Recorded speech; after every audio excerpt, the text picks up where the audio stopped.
Okay, there we go. Now we're live on YouTube. Only missed about 10 minutes. That's okay. Okay. So, hello, Fluke. How are you? Good to see you again. Hello, Bax T. How many hours do I need to work every day? Richard, it depends on the day. But if you're your own boss, then you don't count the number of hours you work. When your business is your business, right? When you're the boss and you are the worker and you are everything, then you work anytime you can work, right? So I work in the morning, I work in the afternoon, I work in the evening, I work different hours, different days. Yes, I have a YouTube channel. It's right there.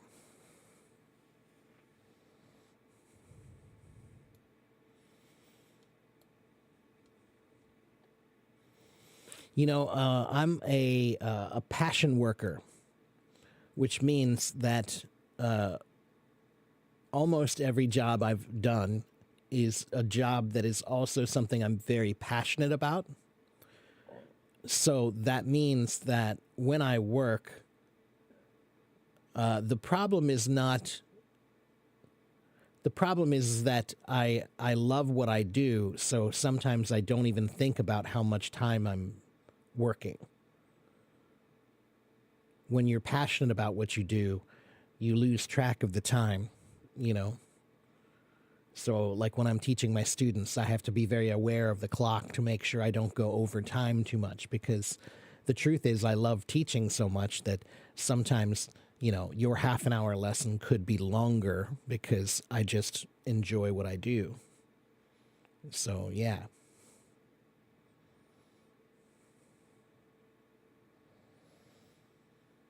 Hello, Tomas. You did a live stream in English, but you didn't reach 70,000 followers. Well, it took me quite a long time, my friend. So, but congratulations for doing a live stream in English. That's brave and that's awesome.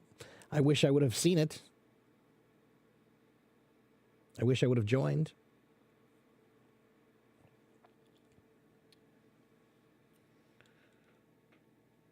Hello, is it Elfos?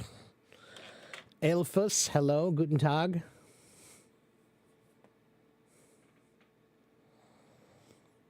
Hello, Naheen Jr.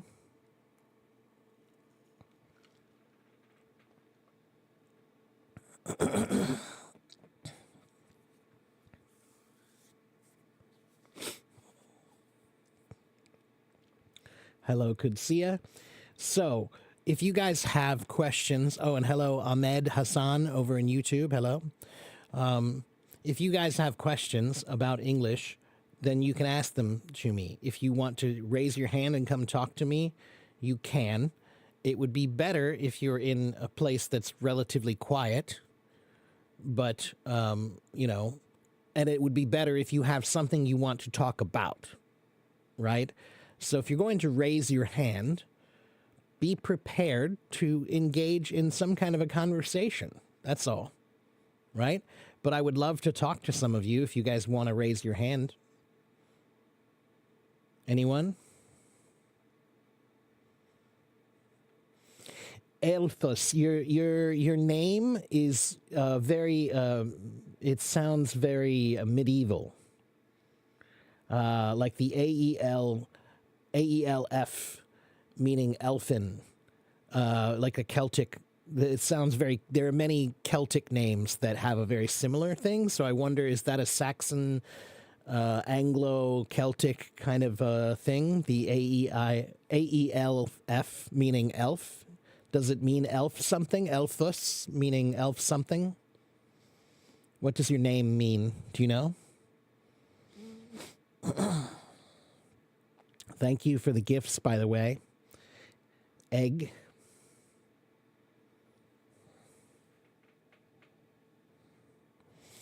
Richard says, yes, interest is the best teacher, but I think we should make money first.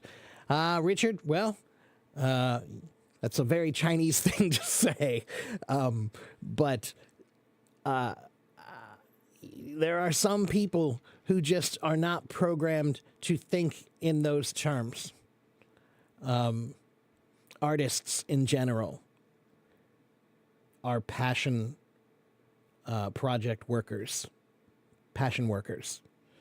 So, you know, the majority of them, I don't think they consider money that much when they do what they do. I think it's not a primary concern.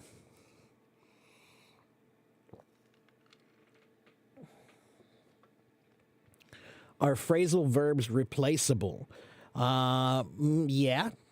Yeah, the majority of them, you can probably replace them with other phrasal verbs, other words, or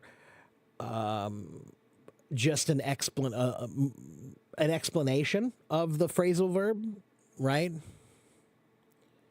So, for example, if I said pull up into the driveway, pull up is a phrasal verb, meaning to move your car closer to something, right? So pull up into the driveway, pull up, move your car into the driveway. But I could also say drive your car closer to the house in the driveway, and it means the same thing, right? So you definitely can replace phrasal verbs with other ways of saying things. Remember that language is not really math. It's there are always more than there is always more than one answer, right? There are always many answers to how you can say things, right? Is Spanish the second language in the USA? Not officially, no. We don't have an official language, period. English is not even the official language of the United States. We don't choose an official language because we don't want to... we're an immigrant nation, one. And two, the way we work is we don't want to... feel like we're excluding anyone from anything, and language itself can be exclusionary, right? When you encourage one language, you discourage others. So same thing as religion, the way we treat religion. So is Spanish the second most popular language in the U.S.? Yes. Yeah.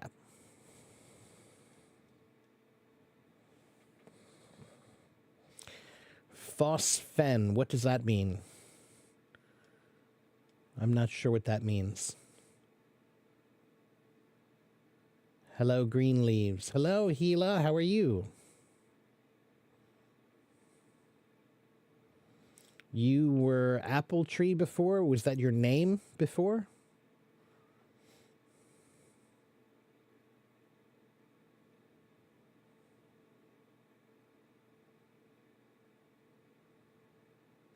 You'd say phrasal verbs are to be known more for the listening than speaking because you can replace them, but native speakers use them a lot. That's a good answer. Yeah, I would agree with that, Tomas. It's that it is more important to understand what they mean when you hear them than it is that you be able to use them. Using them is a little bit more difficult, right? And you're right, you can always find another way to explain them.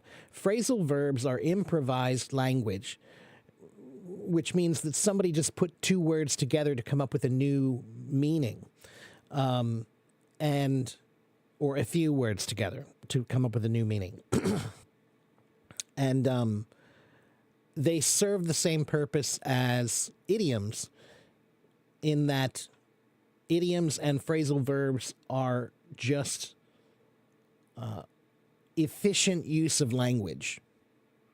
So we make language more efficient by trying to use phrasal verbs and idioms, which idioms are a phrase or sentence that tells a story, a big story in one small phrase, right? It tells a moral, a story, some kind of a lesson, right?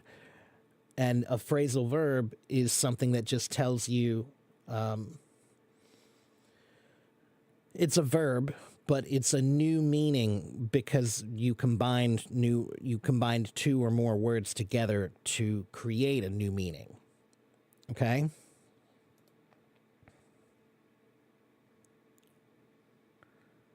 And both of them are important. I do think that phrasal verbs are important and idioms are important, but I do think that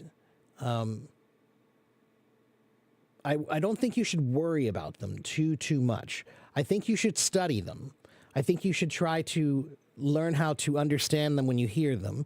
I think you should choose a few that you really like, right? Start by choosing a few phrasal verbs that you really like and a few idioms that you really like, and try to see if you can start using them in your conversation when you speak, right? Find ones that are interesting, that you like, and that are practical.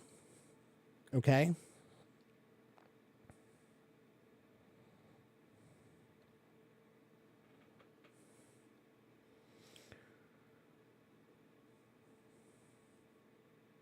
Okay, and how do I spend my Christmas vacation? Richard, I will be with my family, and my brother's family will come over, so we'll have my parents and myself and my brother and his wife and their 3 kids. I think that's all. I'm not sure if we have any other relatives coming. My sister lives far away, so she won't be there, unfortunately. But yeah, so we have a Christmas dinner, and we'll open presents by the tree and probably have a fire. I think. I hope. I hope we have a fire because it'll be nice if it's a cold, white Christmas. It's snowing right now, actually. It's snowing outside. Okay, next question.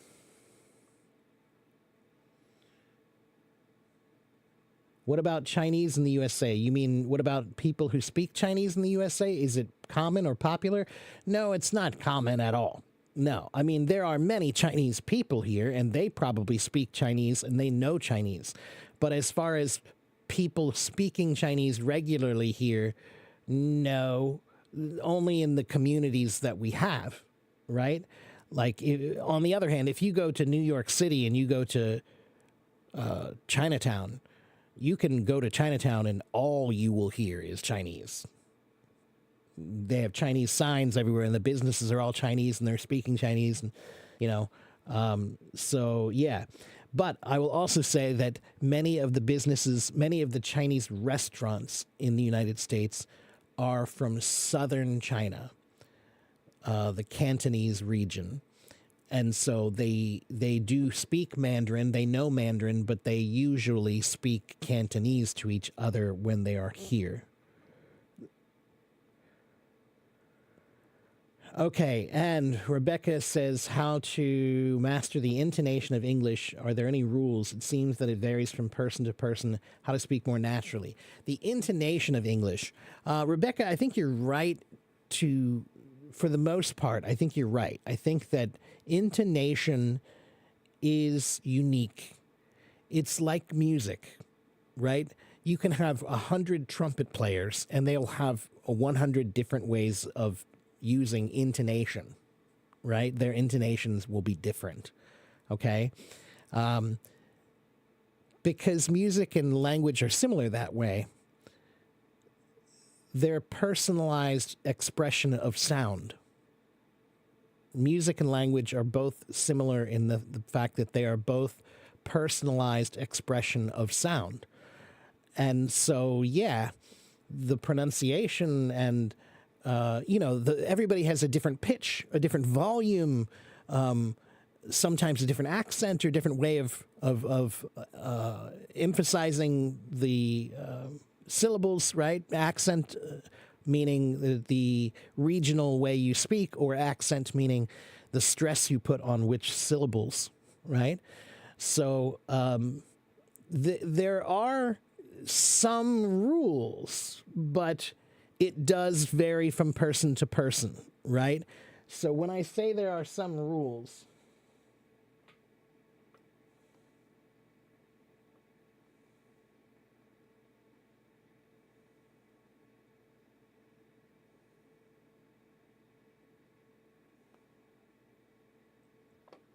So when I say there are some rules, these are, I would say, not so much rules as they are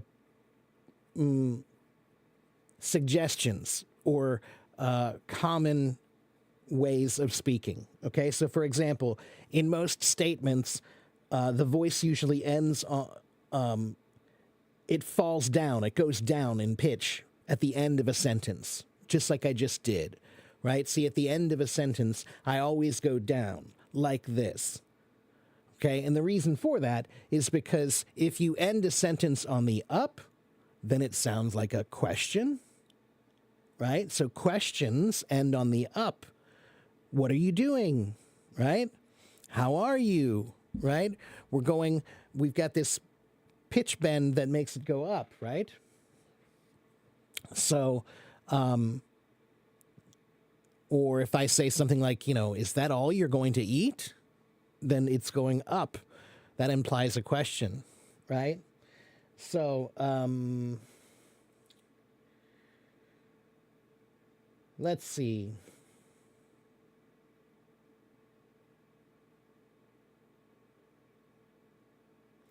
So yeah, things like that. And yes, no questions. The voice usually rises at the end of the question, right?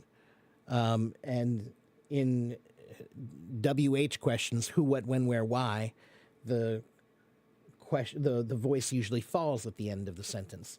So those are some of the basic rules, but even that is not a guarantee.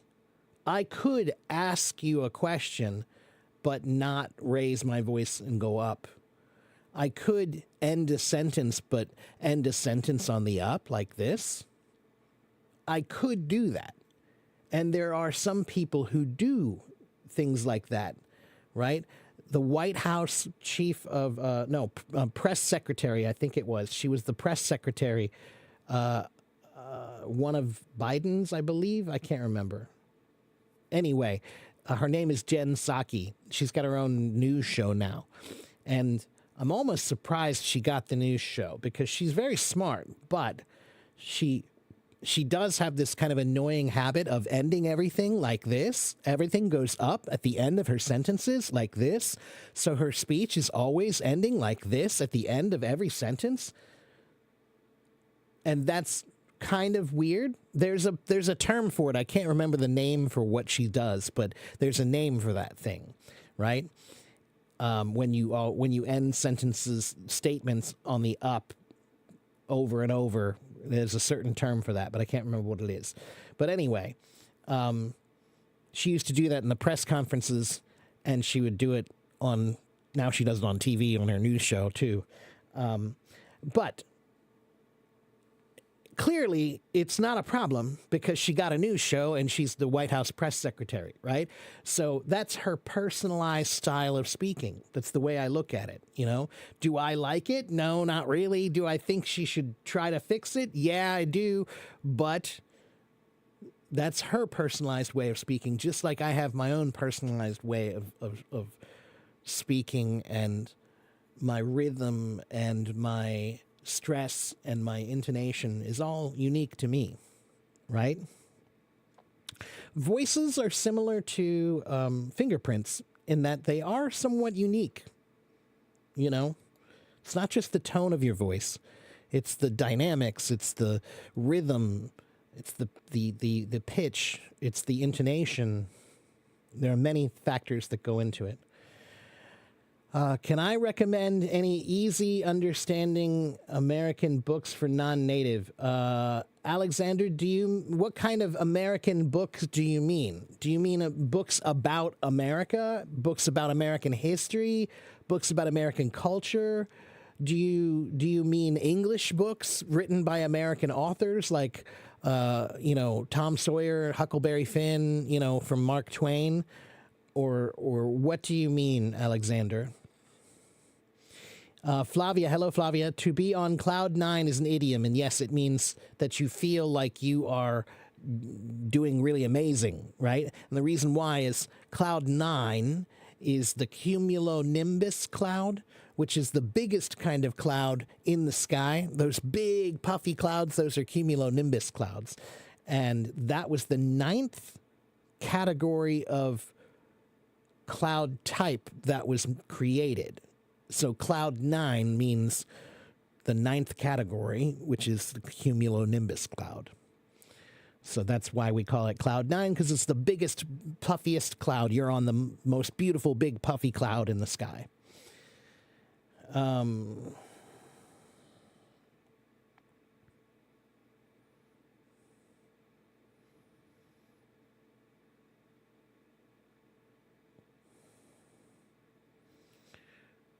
Okay, did I see Mr. Beast's new video? No, I don't watch any of that kind of stuff.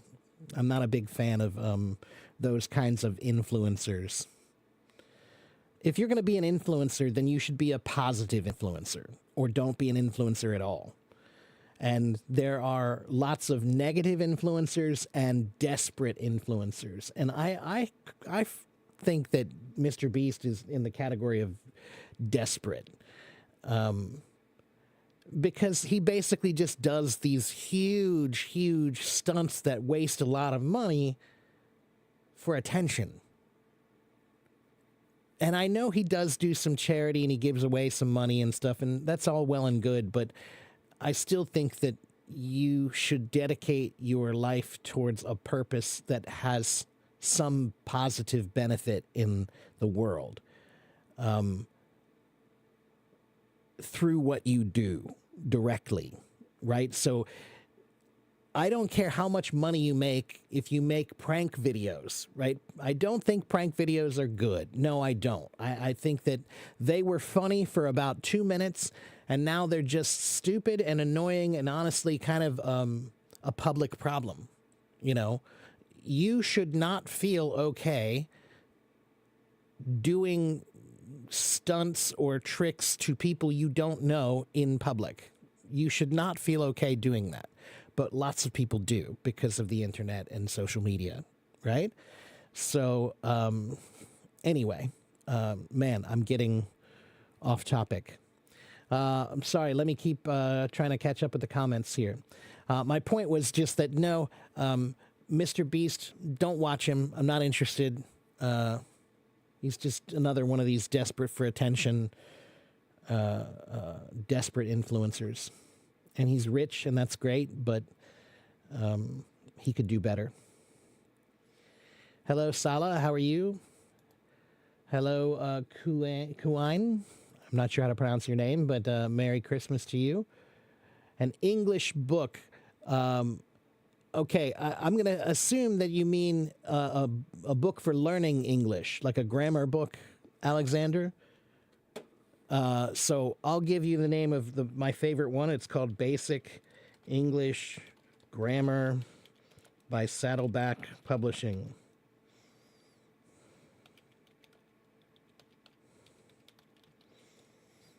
Okay, whoops, I should have capitalized that P. But anyway, this is my favorite English grammar book for teaching how to learn English, you know, basics of grammar and the rules of English. That's my favorite one. I have probably 50 or 60 or 70 grammar books, and they're all okay, and they're all good for certain things in some ways, but this one is the easiest one and the most interesting one and the least painful, the least boring one. Okay. Which Muppet defines me? Oh, come on, that's an easy one. I'm definitely Animal. He was one of my first drum heroes. I love Animal. What's the meaning of to dwell on something? Mina, to dwell on something. To dwell means to live. A dwelling is a house or a place where you live. You know, this is my dwelling is an old way of saying this is my house. This is where I live. Okay? So to dwell, technically the meaning is to live someplace, right? Where do you dwell means where do you live? Okay? But to dwell on something means where is your mind living right now? Are you dwelling on something means are you thinking about something, right? So maybe you got fired from work, right? You got fired from your job, okay? and you're really upset about it, and you've been upset about it for a few days, but eventually your friend tells you, hey, don't dwell on it too much. Just go out and find another job, right? It means don't spend all your time thinking about this thing over and over again. You're dwelling on it means you keep thinking about it, and you're living there. Your mind is living in this place about this thing. Okay? Hello, Ayub. Good to see you. You're welcome, Rebecca.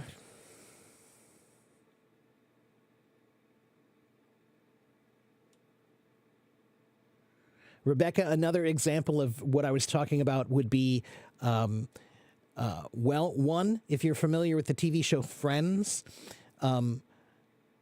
Chandler on Friends was famous because he would put his intonation was weird, right?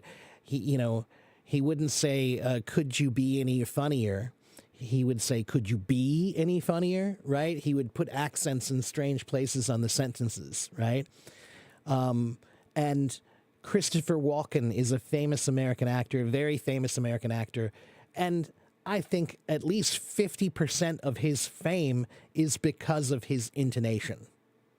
He has a very unique way of stressing words and stressing sentences. And it makes him a very unique character.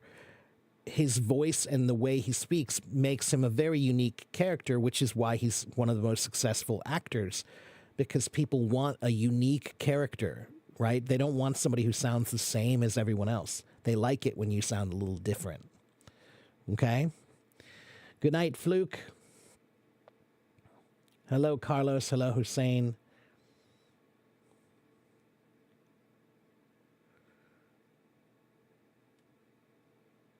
Hello, Brock. Good to see you. What is that? Makalausha seems to be a little fat. Yeah. Yeah, I am. I went on vacation and I ate a lot of food, and now I had Thanksgiving and I ate a lot of food, and it's winter, and so I eat a lot of food. So I'm a little chunkier than I was before, but there's just more of me to love now. There's just more of me to love. I always wonder how long it's going to take before somebody talks about my weight or my hair. Hello, Hassan. Hello, Make or Maka. And hello, Sartaj. What kind of food do I like the most? I don't have a favorite food. I love food. I love food. So any kind of food, every culture has delicious food, so I love tacos. A good taco is amazing. A good pizza is amazing. Good pasta is amazing. Good noodles are amazing. Good dumplings are amazing. There are just too many good kebabs, good barbecue, good burgers, there's just too many delicious foods. I can't choose one. That's why I'm fat. But don't worry, because I'm internationally fat, but I'm American thin. If I leave the country, I'm fat. But as long as I live here, I'm actually pretty thin for my age and my height. Compared to almost everybody around me, I'm thinner than almost everybody around me. Hello, Miguel. How are you? I'm good. I hope you're doing well. How's New Orleans? Yes, I do love good Spanish soup. I have been thinking about that soup so much. I miss that soup. I really do want to try to make it, but it does look very complicated. Hello, Oren Beck.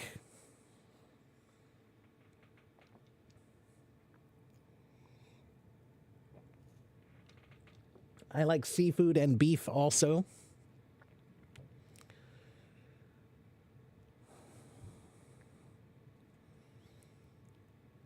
When I was in Taiwan, did I try preserved eggs? Yeah, Brock, I lived in Taiwan for 4 years. So yeah, of course I've had the 1,000-year eggs, and I've had fish eyes, and I've had chicken feet and chicken balls and pig intestine and cow stomach, and I've had lots of stuff. Snails.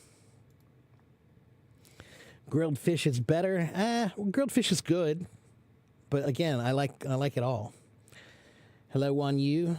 Have I ever tasted French food? Of course, yeah. Actually, that's one of the snails I've had is escargot. I love good escargot. And Alexander, I am a cook, and I love to cook, so I have studied quite a bit of French cookery, French cooking techniques. And my sister is a pastry chef as well. So, yeah, I love good French food too. Yeah.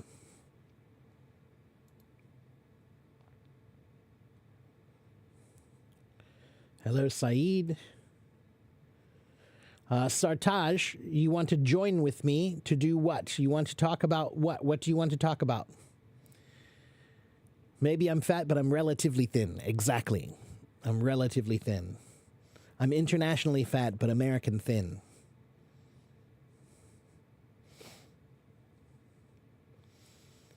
Hello, Hajar. Have I ever eaten Moroccan food? I have. Yeah, I've had.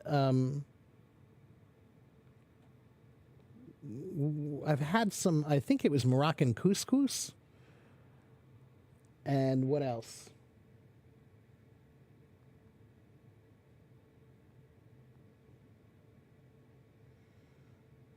Yeah, I had couscous, and I've had tagine once, but I don't think it was a really good one.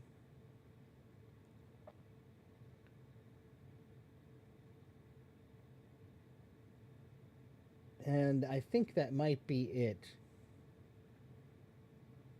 So I haven't tried a lot of Moroccan food. No.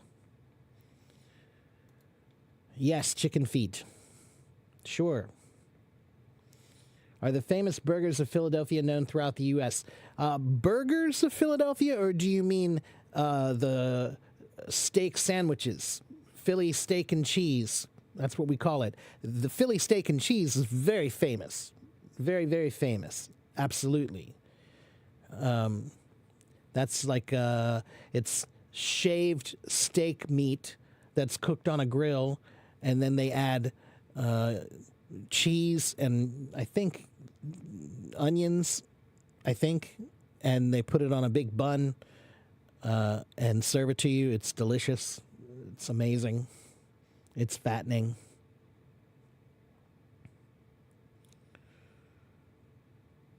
I'm fine, Saeed. How are you? Take care, Alexandra. Au revoir. Hello, Saw. What's my BMI? I don't know, man.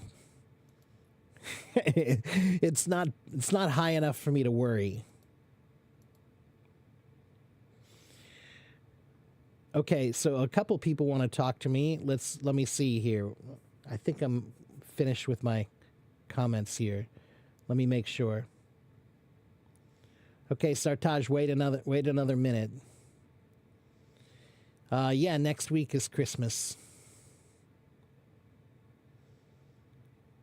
Have I ever tried horse meat? No, Oren Beck. I would like to try it once at least. I have read about it a lot. I know that the French used to eat it a lot. I know that Americans used to eat it in the earlier days of America. I know that it can be really delicious. I've heard that it can be really amazing, but I've never tried it. Why do people say KFC is not healthy food? Hajar, KFC is extremely unhealthy food.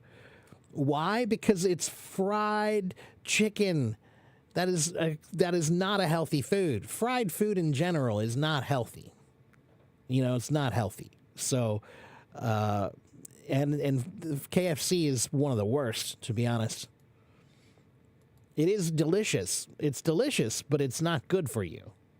It's not healthy at all.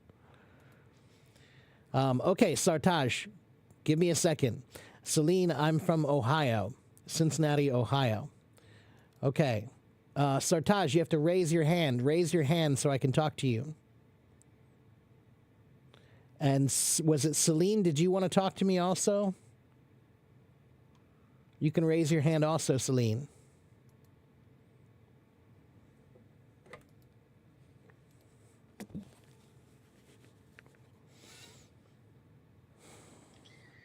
Hello, sir. Hello, Sartaj. How are you? I'm good. How about you, sir?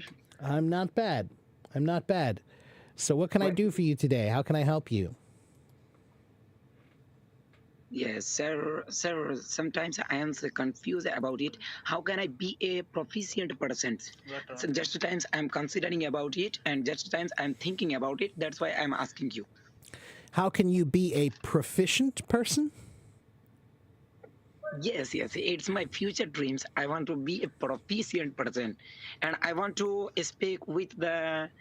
But it is my dream. That's why it's my dreams. If I am a proficient person, then I can talk with you easily. But if I am not a Ah, proficient person, I cannot talk with you. okay. That's So why. you What don't is mean the a reason of? proficient What is person. the reason of being a proficient person? You mean a proficient English speaker. Yeah, a proficient Yes, yes, English yes, speaker. That's what yes, you want to be. Okay, so, yes, yes, yes, yes. okay. Well, Sartaj, really, the most important thing that you can do is practice speaking and practice listening. Really, that's the secret, okay? Yes, You have to yes. listen to a language a lot before you really know how to speak it. Okay, and so listen, it's just like Okay, sir. music. It's just like music. You can't be a great musician if you've never heard music before, right? You have to listen to music so that you can hear what it's supposed to sound like first, and then you make music, right? Same thing is true with Yes, language. You have to listen to it first, then you can learn how to speak it well, right? And yes, yes, sir. then you just need a lot more practice, Sartaj. Really, What kind of, there's no sir, secret. sir, sir, just 1 minute. How can I practice, and what kind of practice I will have to do for be a So proficient? you live in India in what city? West Bengal, West Kolkata. Bengal, in Calcutta. Okay. So Yes, there are not too many people who speak English there regularly, right? Not many. So, yes, yes, so sir. then that what that means is you have to use my special trick. Okay, my special trick, and the reason why I'm popular on Hello Talk is because I teach people that you can practice a language anytime, anywhere, and you don't need a partner. You just need to change the language that you think in every day. So Yes, sir. when you can Every time, speak sir, English, sir. right? You can speak English with Yes, me.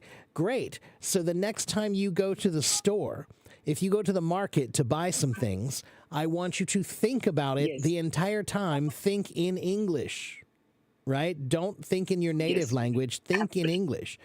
And if you can start doing that every day, more and more, right? So next week, try to think in English 10% of your day, every day. 10%. Try to think in English. Absolutely. When you Yes, watch TV, try to yes, think about it in English. When you eat dinner, try yes, to think about it in English. When you yes, sir. go to the park, try to think about it in English. When you go to the store, try to think Yes, about it in English. When you cook dinner, try to think about it in English, right?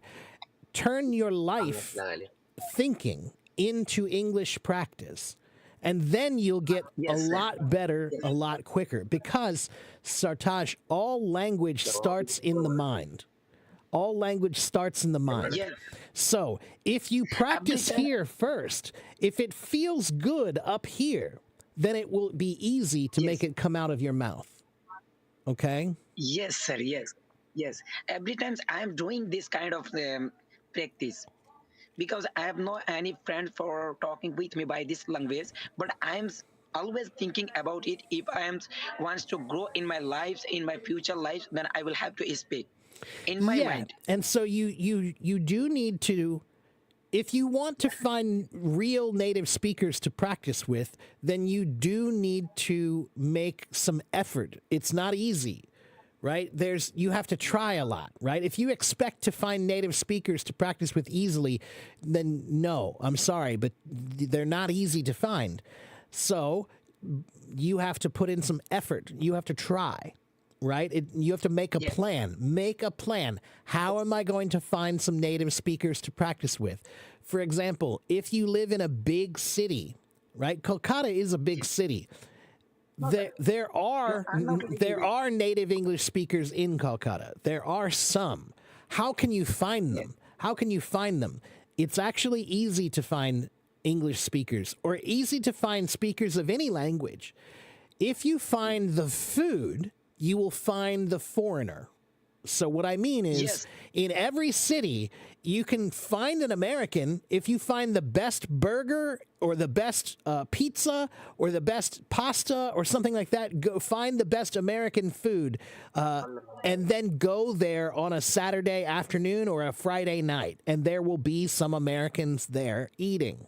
Okay, yes, because yes, everywhere, if you come to America, if you live in my city, one of the first things you're going to do when you move here, you're going to find the best Indian restaurant that's close to you. yes. That's Of what course, people Lisa. do, right? That's what people do. They want to find the food that they love, right? So you can do the same thing. You can find the restaurants that have food that are foreign food, and then you'll find the foreign people who go there. So you can just go eat there or go see if you can, have some coffee there or something like that every week and see if you can meet some people. And you can just, Yes, when you go there, if you go there, you can just walk up to somebody and say, can I buy you some french fries and talk with you for a few minutes?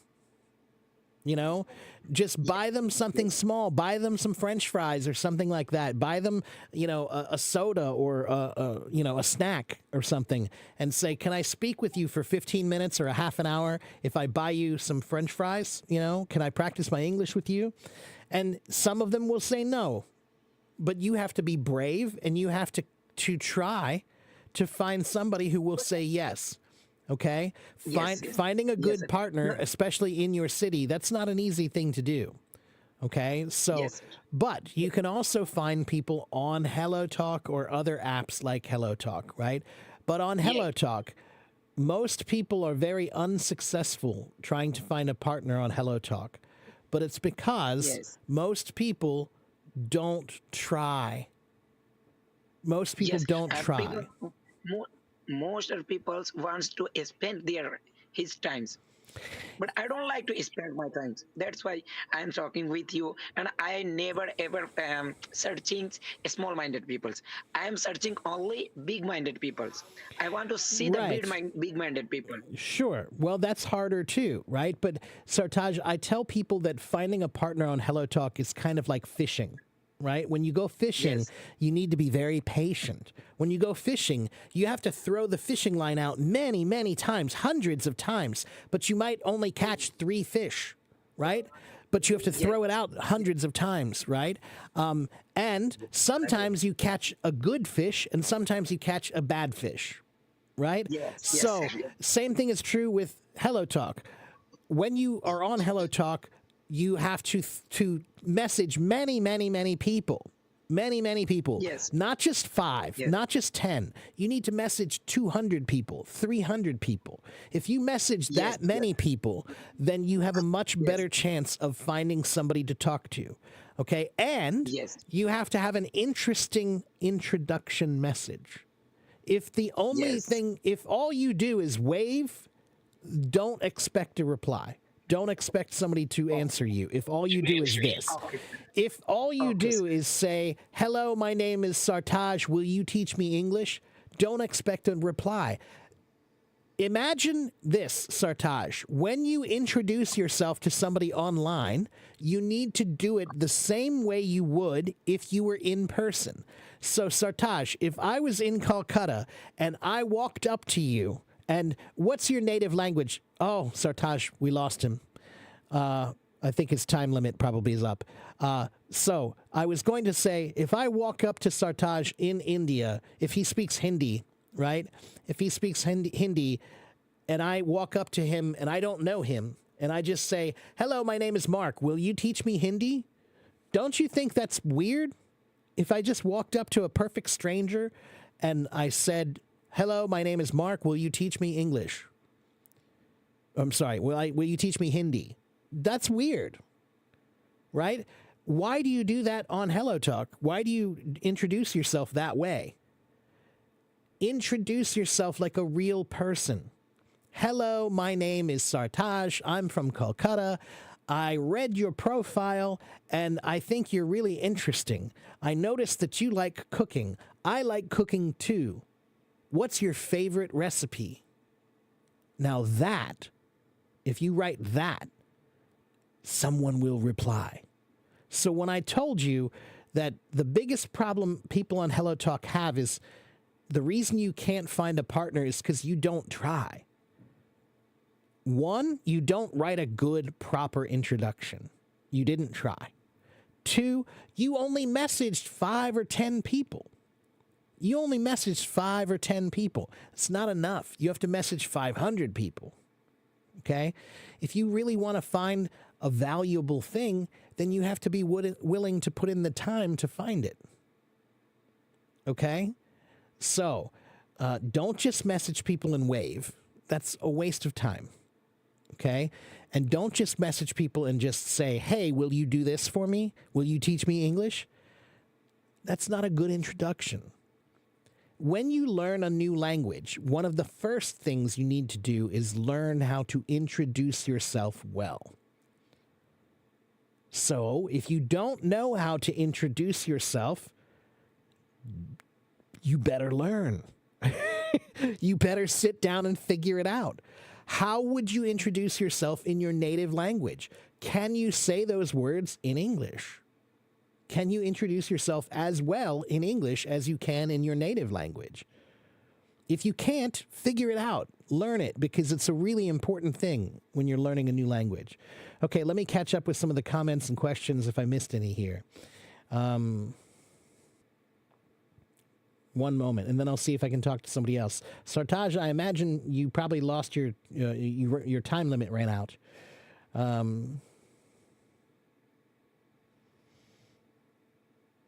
But it was nice to talk to you. I hope you got my point. Hello,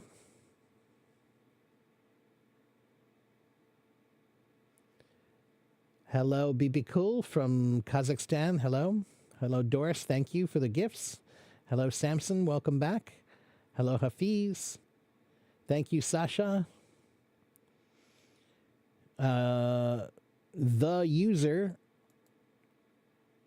raise your hand and get in line. And if I have time to get to you, I'll see if I can talk to you as well. Hello, Lorena. Thank you. Hello, Benny. Don't be desperate, though, the user. Don't just say, talk to me, talk to me, talk to me, talk to me, talk to me. That is also weird. Be patient. You just joined. You just joined. Be patient. Don't be lazy. Don't be lazy. If you want something good, then you have to be willing to work for it. You have to be willing to be patient for it. You have to be willing to be dedicated for it. Okay? Many people, they come on my stream and they say, talk to me, talk to me. And if I don't talk to them in 1 second, they leave. That's lazy. Okay? Don't be lazy. You're already a patient in a hospital. Well, I'm sorry to hear that, but that's not what I mean. I mean, be patient. You have to wait your turn. There are other people who have raised their hand before you, like Orenbeck. He's been waiting for a while, and he's one of my longtime followers, so I'm going to talk to Orenbeck.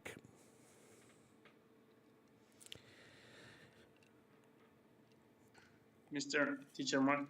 Hello, my friend. How are you? Good to see you again. I'm great. I'm doing good. Good. What have you been up I'm to? good. I'm good too. I can't complain.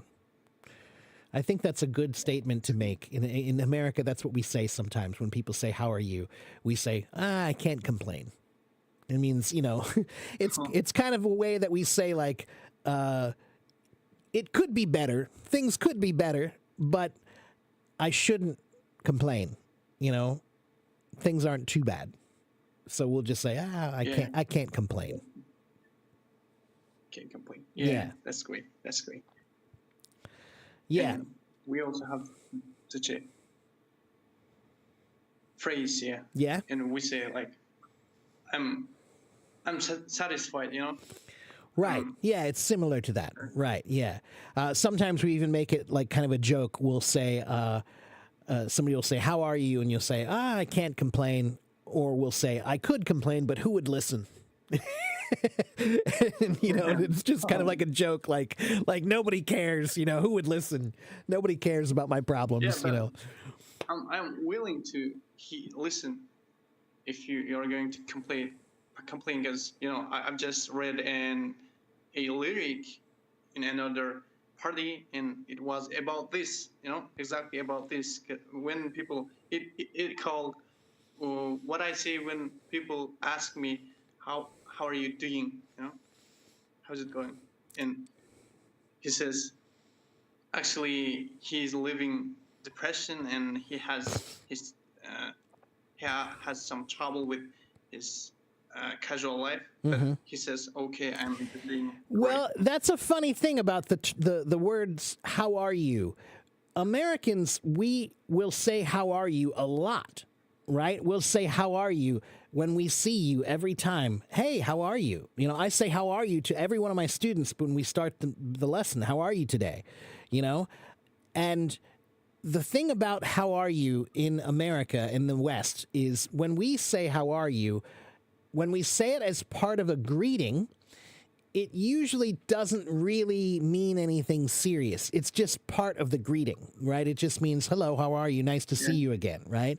But if we say the same words, "how are you," but we say it in the middle of a conversation, not at the beginning, now we actually are serious about wanting to know, are you okay? Is something wrong? Right? So if I say, "Hey, how are you? Good to see you," that's just part of a greeting. That's just saying hello, right? But if we're talking for a few minutes and after a few minutes I say, "Hey, man, how are you?" That means, are you okay? Really? Like, are you mentally, spiritually, physically, emotionally okay? So that's the funny thing about that sentence, "How are you?" That question. Is if you ask it as part of a greeting, usually, yeah, even if you're not doing well, your life could be terrible, but people will say, "How are you?" "Oh, I'm okay." That's just what we do. That's what we do. But sometimes we'll say, "How are you?" in the middle of a conversation because we really want to find out, are you really okay or not? Yeah. Because, lots of people are depressed. Lots of people have problems, right? And if you said, "How are you?" and then they told you about their problems every single time, you would never have any conversations about anything else, right? All you would talk about is people's problems. So that's why when we say, "How are you?" and you just say, "Oh, I'm good. I'm okay." Yeah, it may not be true.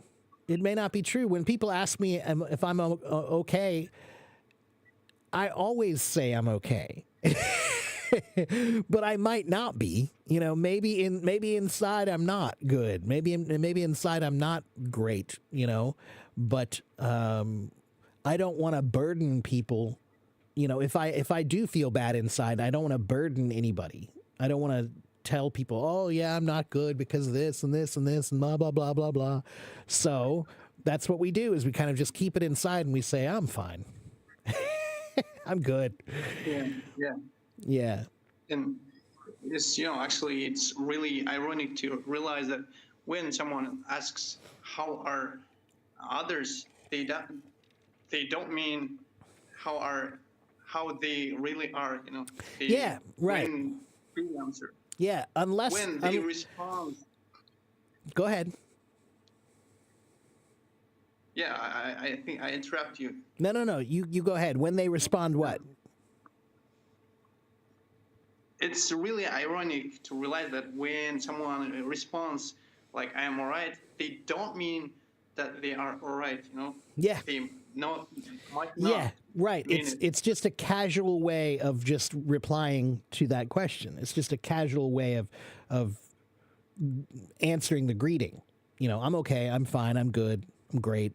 You know, yeah. That's usually the way you can tell is if somebody says they're good and they really look happy, you know, then maybe they probably are really good. But if they just say I'm good, then maybe not.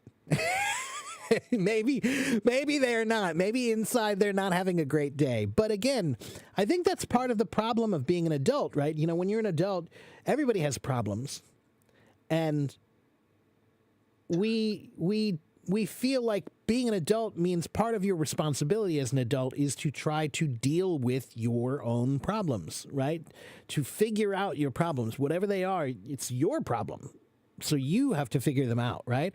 So because of that, we also don't feel totally comfortable telling people about our problems. You know what I mean? Because if we tell somebody that we have a problem, now they want to help. And that'll make us feel guilty that somebody is trying to, you know, help us with our problems. It's our problem. It's my problem. Now my problem became your problem, you know? That makes me feel bad, right? So that's one of the things about being an adult. It's difficult to carry that weight of problems and to try to feel, you know, that's why it's so important to have good family and friends who you can say, I'm not good today. You know, like honestly, you can like when they ask you, "Hey, how are you today?" You can say, "I'm not good," and you can just be honest with them and tell them. You know, yeah, That's interesting. yeah. How do you feel about changing this casual greetings to something genuine and sincere? Like Japanese people, as far as I know, they greet like. Have you dinner or have you breakfast today, you know? Right. There are so many interesting greetings around the world. Like in Chinese, they'll say "Ni chi le ma," which means "Have you eaten today?" Eating today. Yeah, and that's part of their history where there was a time when not everybody got to eat all the time. Food was not so easy to find, right? So if you got to eat, it was a good thing. It was like a good day, you know, because you got to eat, right? So when you ask somebody, "Ni chi le ma," it's kind of like just saying, "Have you eaten today?" You know, like, "Are you having a good day?" Because you've eaten, you know, and somebody said, you know, "Chula," you know, like, "Yeah, I have," you know. But then it doesn't. They're not usually even talking about. They're not, you know, maybe you didn't eat. It's just how are you. "Ni chi le ma" is just how are you, but it's their version of how are you. Yeah, right. What if I say I had a breakfast? What does it mean? I've had breakfast. You mean in Chinese Yeah. or what? Yeah. For example, you're greeting in Chinese and you said, you asked, have you eaten today? And Yeah. I'm responding, I had breakfast. And Yeah, they right. Yeah, if you say it that way, yeah, you can reply and just say that you have just eaten breakfast, and that's okay. But you can also say, you know, 很好, or I'm okay, you know, or whatever. You can say that you're just okay. But yeah, you can say I've eaten, you know. So as a yeah. greeting, right? Yeah, it's part of the greeting. Yeah. I mean, if you're Chinese, if I'm incorrect, somebody can correct me, but I'm pretty sure I'm right about that. But yeah, there are many greetings that are like that around the world that are kind of, you know, interesting. That the way that they're asking something that's kind of indirect. You know, somebody earlier was asking, "What about what's up?" You know, and what's up is very common, very, very, very common. I think it started around the late 80s or early 90s. What's up? Yeah. And It just means what's happening. What are you doing? What's new?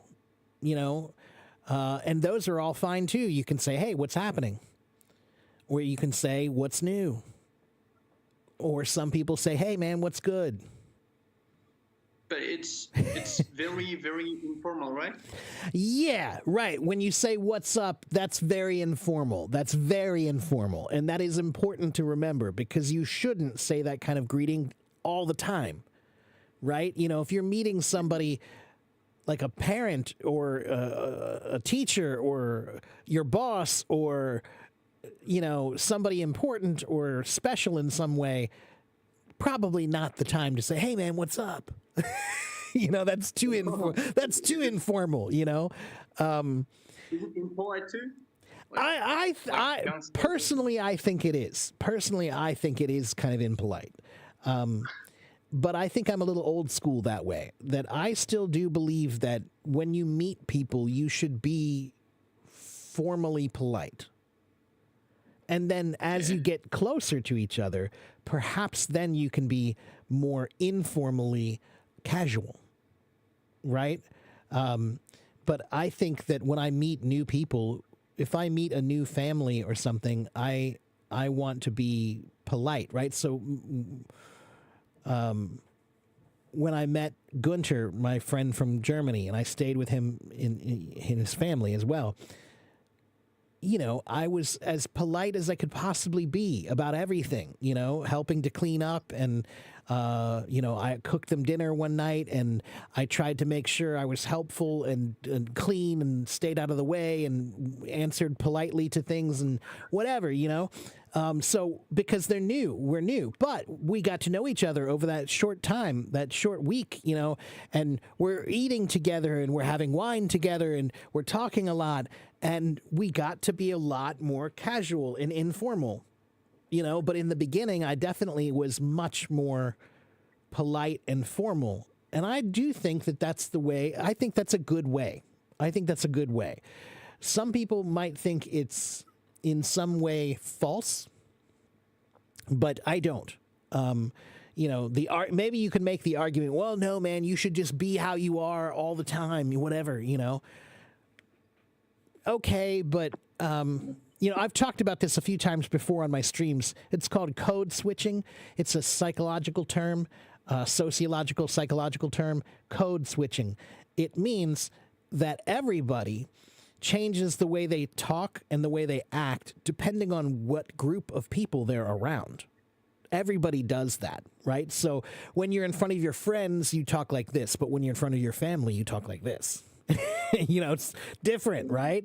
That's code switching, right? When you're in front of your teacher or your principal, you speak like this, or your boss, you speak like this, right? But when you're with your best friend or your uncle, you know, you speak differently, you know, right? That's code switching, right? When I'm teaching, I'm in teacher mode, so I speak like a teacher, right? But when I hang out with my band, no, very different. So you use plenty of idioms, right? Yeah, idioms and slang and casual language. Slang. Yeah, absolutely. More contractions and things like that. Yeah. And I'm much more informal with them. Much more casual and informal. Those are my brothers. I've known them for like 25 years, more than that. So, you know, yeah, we're much more informal, but it's called code switching. It's called code switching. Everybody does that, you know. So I don't believe that you should just be how you are in front of everybody, because that's not the way people. That's not how humans work. You know, I think when in Rome, do as the Romans do. Do you know that idiom? It's a good idiom. No, I know every road goes to Rome. Yeah, right. That's one idiom, but there's another one. When in Rome, do as the Romans do, which means that when you travel to another place, you should follow the customs of that other place. That's just like Yeah, code I've heard switching. of That's like another form of code switching, right? So that means that when you're in front of another group of people, they're Romans, you should do as the Romans do. So if they're being formal, you should be formal. If they're being informal, you should be informal. Although, I still think if I meet a group of people and they're all like, hey, man, what's up? What's up? Hey, what's up, dude? If they're all being what's up, like gangsters. I could say, hey, what's up, man? But I also could say, hey, nice to meet you. Formal introduction, I think, is always okay, right? So an informal introduction, what's up, dude, might not be okay in certain places. But I still think a formal introduction, no matter who you're talking to, should always be okay. You know, nice to meet you. Hi, my name is Mark. You know, like a simple formal introduction like that, you know. That should be good everywhere you go. That's a good key to get into any door. Yeah, I agree with you. Yeah. Now, basically, I had two questions, but I'm running out of my time, so Oh, okay. I'm going to ask only one, if you don't mind, of course. Go ahead. Of course I don't. When you were talking with Staj, or I forgot his name, from a guy from India. Uh-huh. Yeah. Yeah. Oh, I can't remember his name now, too. What about it? Yeah, and you mentioned that you should find a native speaker at the certain places, at the certain locations, and you can talk to them, you know. But there's a problem because our culture is different, and you know, we typically don't speak up strangers. Okay. You know? Okay. So I understand that. I get that. However, Yeah. How to break the ice. here's what I will tell you. You need to remember that wherever you are from, whatever culture you are from, you have another culture. Okay? And what that culture is, so you have a national culture and you have a global culture. We all live on the same big piece of rock floating in space, right? So what that means is that there is what you think of as culture is regional, right? It's regional. So Kazakh culture is that means this kind of food and this kind of music, right? That's Kazakh culture, right? So, but if you have a global culture, also, you can have more than one, right? So I am an American, but I'm also a human. I'm an earthling, okay? And so what I mean is I think that there are some times when you need to not let your culture get in the way of your progress, right? Just because your culture is naturally shy, okay, fine, or naturally conservative about social interactions, fine, that's your regional culture in your region. But your global culture could be different, right? So, for example, most Americans, you know, we don't eat a lot of ethnic food. I do, but a lot of Americans, they just eat the same American stuff over and over again, right? So, it's kind of like trying new foods too. Let me see if I can figure out how I can explain this better.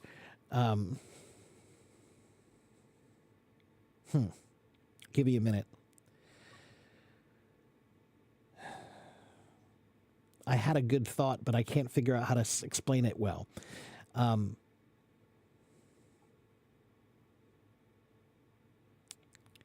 Yeah, I guess what I mean is when I travel to another country, I might like a hamburger, but I will tell myself, hey, I'm a traveler now. I'm a world traveler. I should try foods and be a world traveler. I accept a global culture, not my local culture. It's the same idea. That's what I mean, right? So if you need to adapt a global mindset when it's useful to you, right? When it's useful to you, you should have a regional mindset.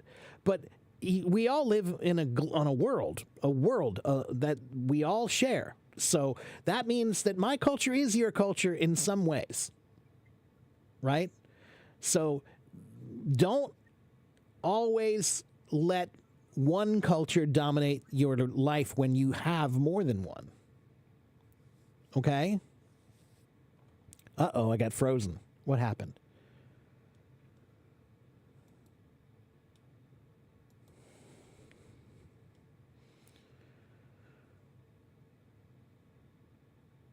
Uh-oh, I'm back. Can you see me? Yes? Orenbeck, are you there? Yes, I'm back. I'm back, but Orenbeck, are you there? I saw you for a split second, and now you're gone. What happened?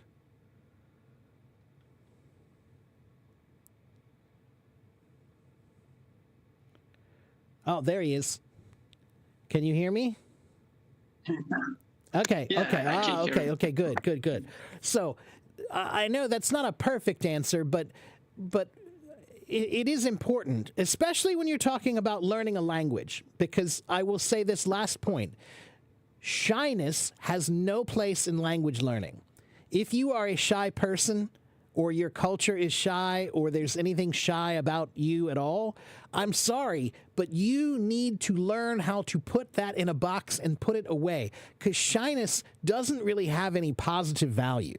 It does not benefit you in any way. It does have a lot of negative effects, right? If you're afraid to talk to people because of something, that can limit your opportunities in many, many ways, right? If you're afraid to answer questions in my classroom, you're limiting your opportunity to learn because you're afraid to raise your hand. That's the same thing. You're afraid to raise your hand in class, man. That's what it is. That's what it is. When you're if you're afraid to walk up and talk to somebody in public and ask them, hey, nice to meet you. Hi, my name's Orenbeck. I just want to say hello. I hope that's okay. You're that same kid. You're the kid in class I want to raise my hand, but I'm too afraid. I'm too afraid to. So yeah, same thing. If you want to talk to a foreigner, then you have to be brave enough to talk to the foreigner. Yeah. Yeah. And that means you have to have a global mindset. Just like when you try new foods, you do that because you should. You should. If you travel to another country, you should try their food. Food is such an important part of culture, and it's such an amazing way to experience culture. It would be almost ignorant to not try foods from other cultures, right? Same thing is true when you're talking about learning a language. Talking to other people is part of it. And it would be almost ignorant to ignore that, to not talk to people. I know it's hard, but just like almost everything in life, it gets easier with practice. Yeah. Do native local people talk to you when you travel around the world? For me, yeah. Yeah, because I like to talk to people. And I like to try to make friends. The ice, right? Either I break the ice or I try to make it very easy for them to break the ice. I try to be affable. Affable is a good vocabulary word. It means likable, friendly. To be affable. Friendly. Yeah, AFFABLE, affable. So if you're affable, then people will want to talk to you, right? And if you show respect for someone's culture, people will want to talk to you, right? So that's one reason why I try to learn a little bit of languages, like around the world. If I can say a handful of words in your language, you'll respect me. That's why I try foods from other cultures, because if I try the local food and I really like the same food you like, you might respect me. Right? Yeah. Music, same thing. If I share the same music that you like, I like that music, or you like that music too, you might respect me. You might have some respect for me. Though you haven't tried horse meat yet, but I still respect you. Yeah, I've heard about it though. I've heard about it. I think it was one of my favorite, my idols is a guy named Anthony Bourdain, famous travel chef who had many great travel TV shows. You should check out his TV shows, Anthony Bourdain. And he went to China, I believe. I think he was in China. He had horse meat in China. And I think he maybe had it in, maybe it was Kazakhstan too. Yeah, it's in Kazakhstan, Kyrgyzstan. Actually, it's a traditional meal of nomad tribes. Right. Yeah. Yeah. Because that area of Kazakhstan, that's still like, that's still somewhat kind of like that Mongol Asian horse riding region, right? You know, where horses were a huge part of your culture too, right? So, yeah, from what I know, yeah, that's part of the reason why, you know. But even the French used to eat horse meat, and Americans many years ago, we used to eat horse meat. Many, many years ago. We don't now, but it's because Americans, in some ways, Americans in terms of food, were a little spoiled. And I say that, I don't mean that to sound negative. It is a little bit negative, but I'm not trying to say anything bad about my country. I'm saying that when my grandmother used to buy food at the grocery store, when she bought the chicken, it had the head and the feet still on it when she bought it. But when I buy the chicken at the grocery store, there's no head, there's no feet. Not anymore. Why? Because Americans, generally, we don't eat the head and the neck and the feet anymore. We consider that to be like, that's not the good stuff. That's not the good stuff. We only want the good stuff, right? So that's what I mean when I say we're kind of spoiled, right? So when it comes to things like horse meat, when we used to eat horse meat, it was at a time when it wasn't that easy to get whatever kind of meat you wanted. You know, so if you ate horse meat, it was because it was available, right? So, yeah, that's true of like lots of meats. There are lots of other kinds of meat, you know, that we don't eat it if it's not available.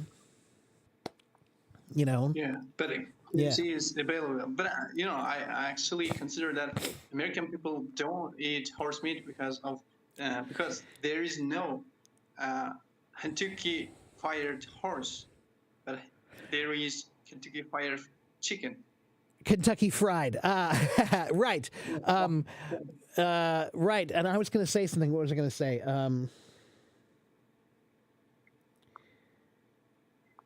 Oh, it totally slipped out of my head.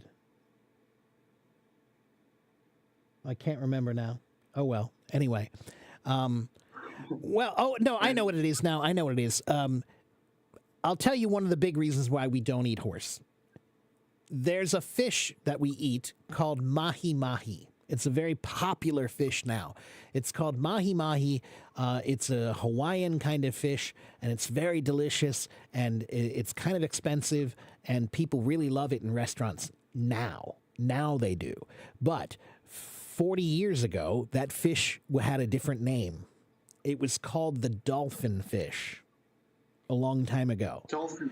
And nobody wanted to eat it. Nobody would eat it. And the reason why is because it was called the dolphin fish. And people love dolphins. Dolphins are cute. They're these beautiful, smart animals in the sea. And so nobody wanted to eat the dolphin fish.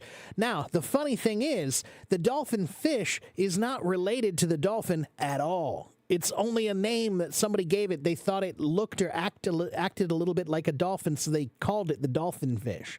So nobody would buy this fish. For 40 years, people were trying to sell this fish. Nobody would buy it. Somebody changed the name to mahi-mahi, and now it's one of the most popular fishes and expensive fishes that you could buy, and everybody wants it. Oh, mahi-mahi, it's so good, right? But it's marketing, right? And so when it comes to this, horses are beautiful animals, and we have a history of horses in my country too. Not the same as your history, but horses played a very important part in American history. And we look at them and we see them as these beautiful, majestic creatures. So it's kind of like the way India is about cows. India, they don't eat beef because they think that the cows are very sacred.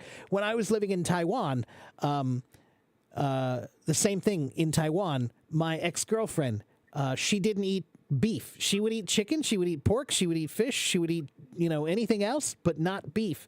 And the reason why is because her family came from a farming family. They used to be farmers. And in the southern parts of Taiwan, the water buffalo was really important as an animal. It was the work animal, it did all the work for you. So you respected it, and you definitely didn't eat it. Right, so you kind of worshipped it in a way, right? So the same thing is kind of true with horses here. That one, they're cute and they're smart and they're beautiful, so we don't want to, we feel like we can't eat them. It's like dog, we can't eat dog either, or cat, we can't eat cat either. They're pets for us. They're part of our family for a lot of people, especially where I live. I live in Ohio. There are people who have horses here.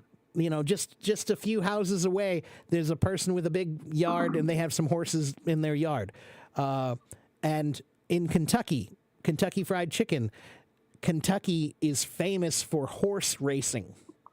They have many, many horses there, and they race the horses around a track. And so again, when we see horses, we think of these beautiful, majestic animals that are, not food. I hate to say that, but that's kind of how it is. When we see cows, we think, but yeah. That sounds crazy. It does. But respect and love. Right. I'm right. And I'm not saying you don't respect and love horses. I'm not saying that. I know you do. Your culture does. But your culture with horses is a lot longer than ours. And horses played a different role in your culture than it did with mine. Horse meat, I think, was a very important meat for you guys. You needed horse meat, right? But we didn't need horse meat. We had lots of cow meat. We had lots of chicken. We had lots of pork.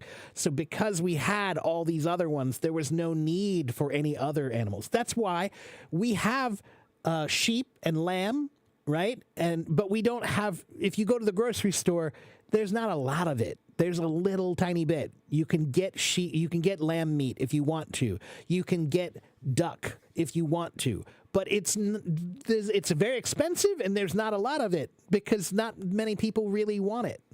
It's not that popular, right? We get chicken, we get turkey, we get beef, we get pork, we get fish. Yeah, right? So because we have so many other choices, that's another reason why I think it's maybe people would not be that interested in horse meat. Yeah. Yeah, but I have an objection because we also get all the alternatives for horses, but there's a traditional ritual in here that is when someone dies, we slaughter a horse. And, okay, but like I said, I think that's just because you have a different history with horses than we do.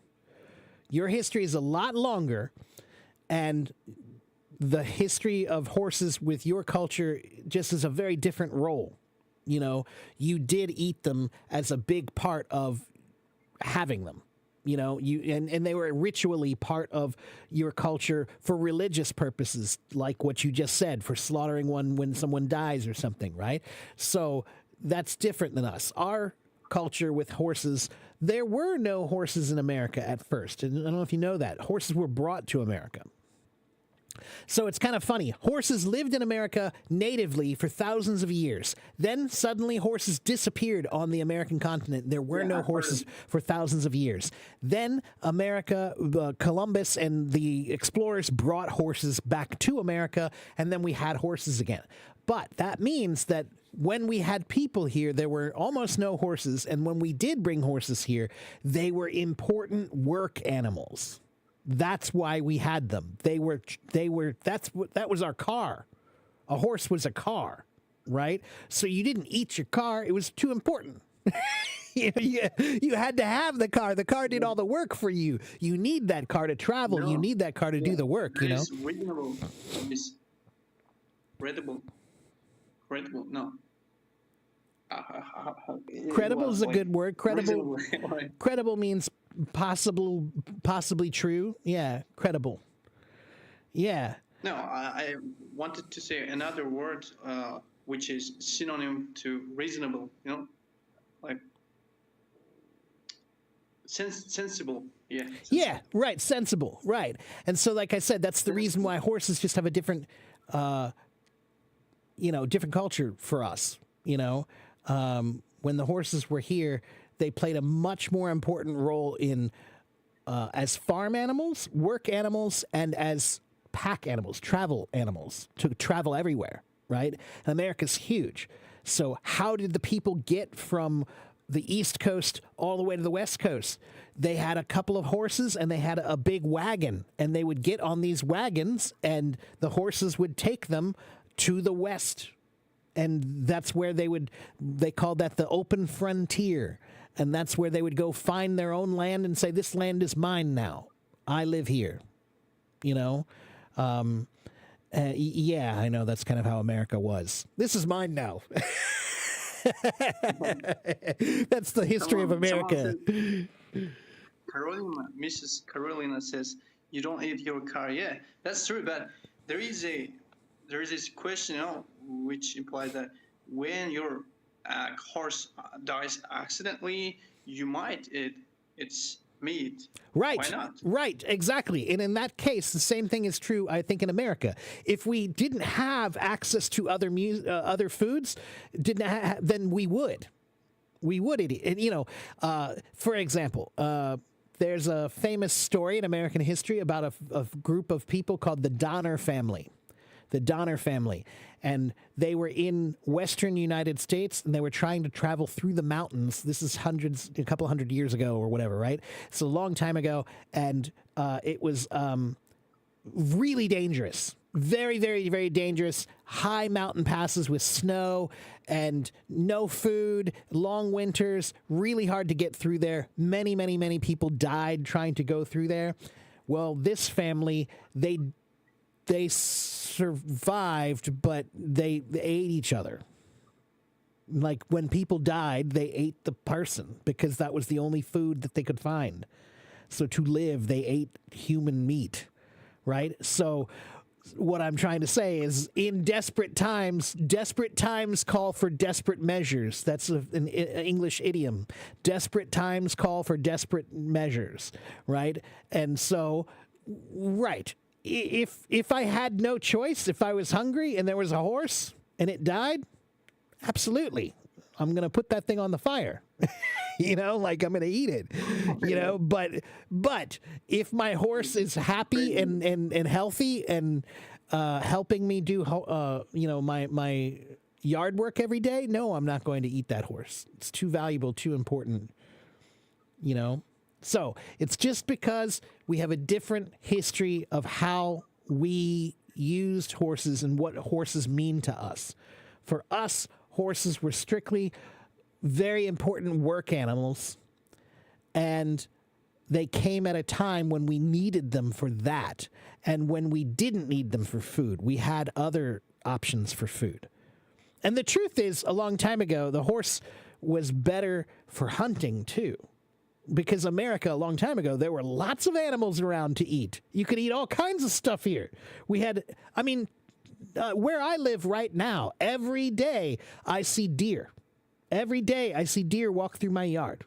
Okay? I would say once a month or twice a month, I see a big pack of turkeys walk through my yard. Okay? So that's now. That's now. Imagine 200-300 years ago. There were a lot more animals back then. A lot more animals. So hunting was important. That's what you needed your horse for. Your horse helped you have wider range, right? If you can only hunt within 1 mile of your house, then you can only get this much food.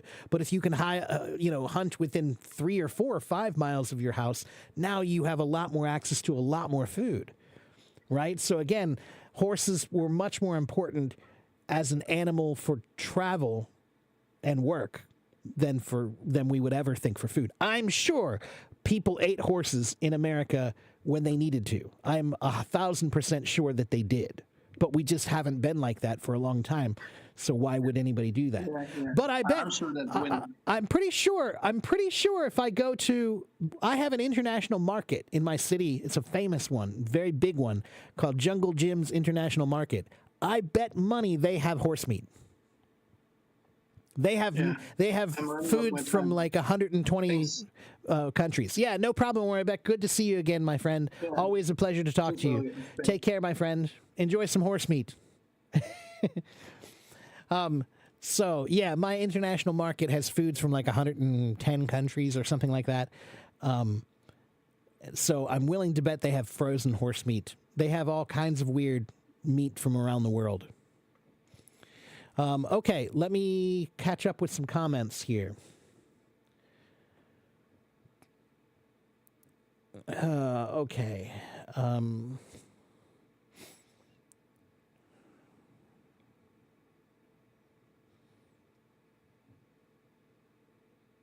Could I write the word about informal and formal? Afaf, I'm sorry, I'm not sure which word you mean now. I'm sorry. Sometimes when I'm talking to somebody, it's hard to I can't read the comments at the same time.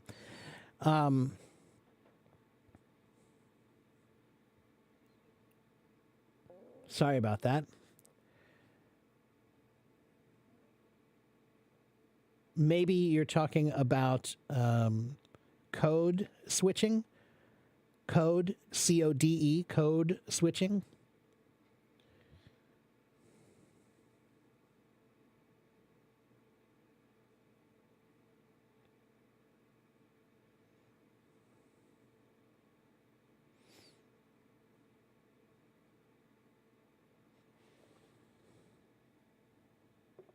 You need to interact because you want to learn a new language. Yeah, that's true. I agree. Yeah, you definitely do. You should try to. Yeah. Hello, Carlos. Good to see you again, my friend. Hello, Lillian. Thank you, Feng Yu Song.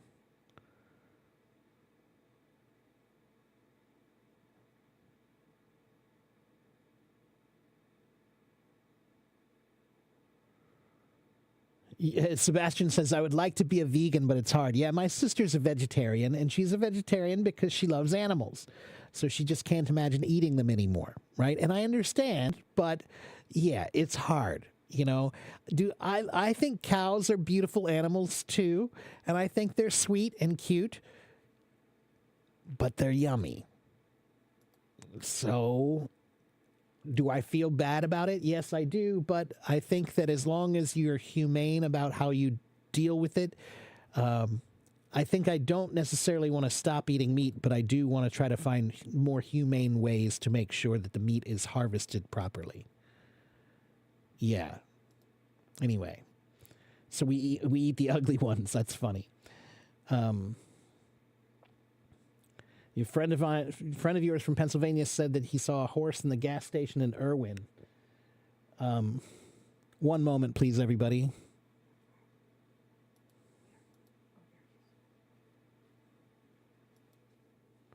What are you doing?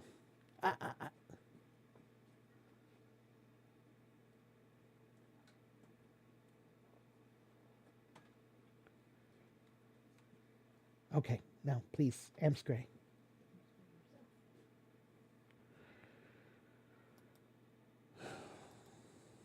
Sorry about that. Okay. And where do people eat horses? There are still a few places that do. Yeah.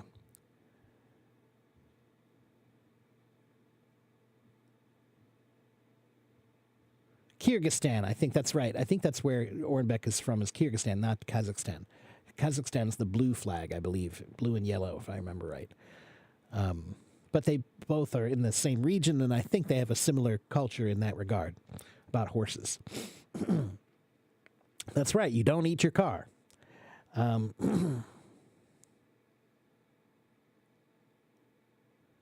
you macerate horse meat? That's a good question. I don't know if they still do that. Yeah.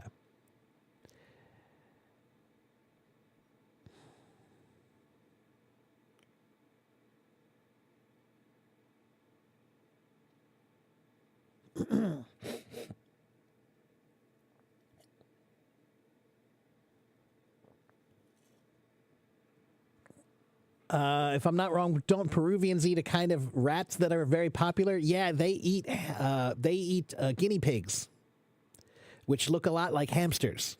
Yeah, they eat guinea pigs. Yes.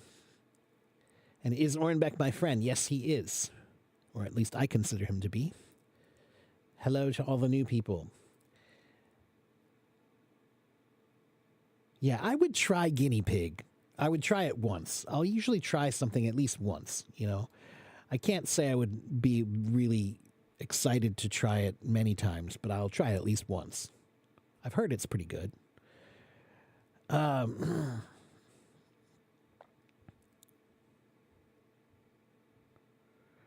That's a weird question, Cheetah. Chickens like to be pit against each other. Are we easily provoked to hate each other because of eating chickens? No. We've been provoking each other for thousands of years. Provoking each other is just part of human nature, to be honest with you. You know, it's like when you grow up with a brother, you're going to fight. You're going to fight sometimes, or a sister, you're going to fight. Doesn't have to do with what you eat.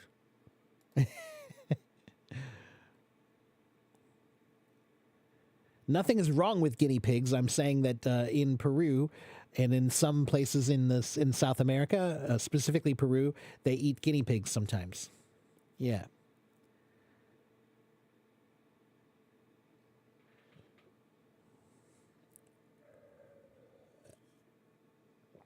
Happy Yalda night. Ooh, I don't know about Yalda. What is Yalda? That's a Iranian holiday. Is it an Iranian holiday, or is it a Persian holiday, or is it an Arabic holiday? Iranian holiday. Oh, okay, interesting. Okay, well, happy Yalda.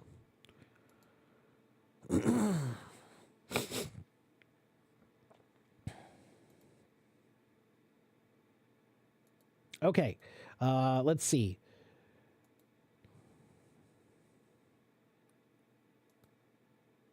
Let's see who else wants to talk to me. Raise your hand if you want to talk to me for a couple of minutes, and then I need to go.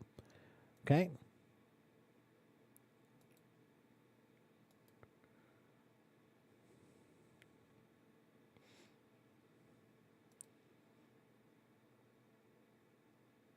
Me. Hello. Hello, Helen. How are you? I'm doing well, thank you. What about you? I'm pretty good. And you're from Uzbekistan?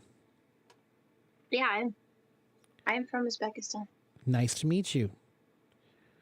Nice to meet you too. So what can I do for you today? How can I help you? Today, well, everything is good, thank you. Okay. I just came from work and I'm chilling. I was surfing the web. And what about you? What are you doing, by the way? Well, I'm an English teacher, and so I do live streams and teach English and talk about culture, and we were just talking about food culture and music culture and traditions in different countries and horse meat and all kinds of things, right? Yeah, so I usually teach English. I'm an English teacher, so that's what I'm famous for here.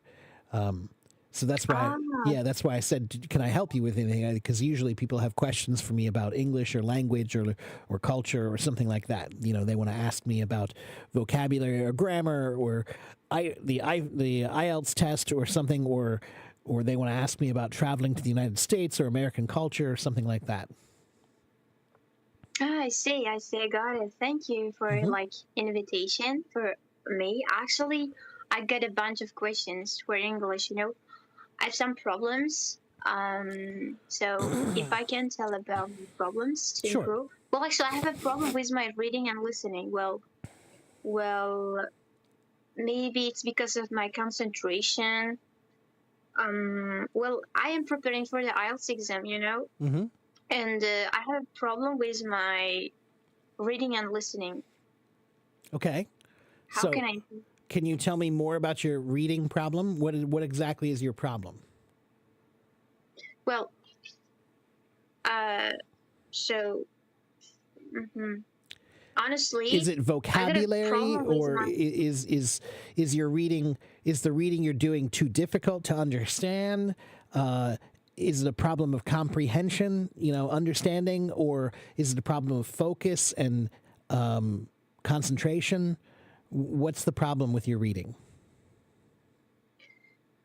Well, as for reading, well, it depends on the question types.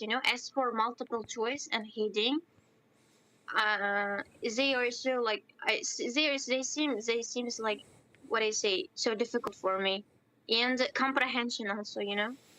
Okay. Well, really, that kind of reading can only be improved by doing it more, right? You just need more practice and you need more vocabulary, right? It's hard to comprehend things if there are too many words you don't understand, right? And sometimes the level of language changes. For example, if you're reading a newspaper, the level of language is here. But if you're reading like a science journal, the level of language is here. If you're reading like a PhD paper, the level of reading is here. So to get better at reading, you have to read a lot. And you have to read a lot of different kinds of reading. You have to think about how many different kinds of reading are there.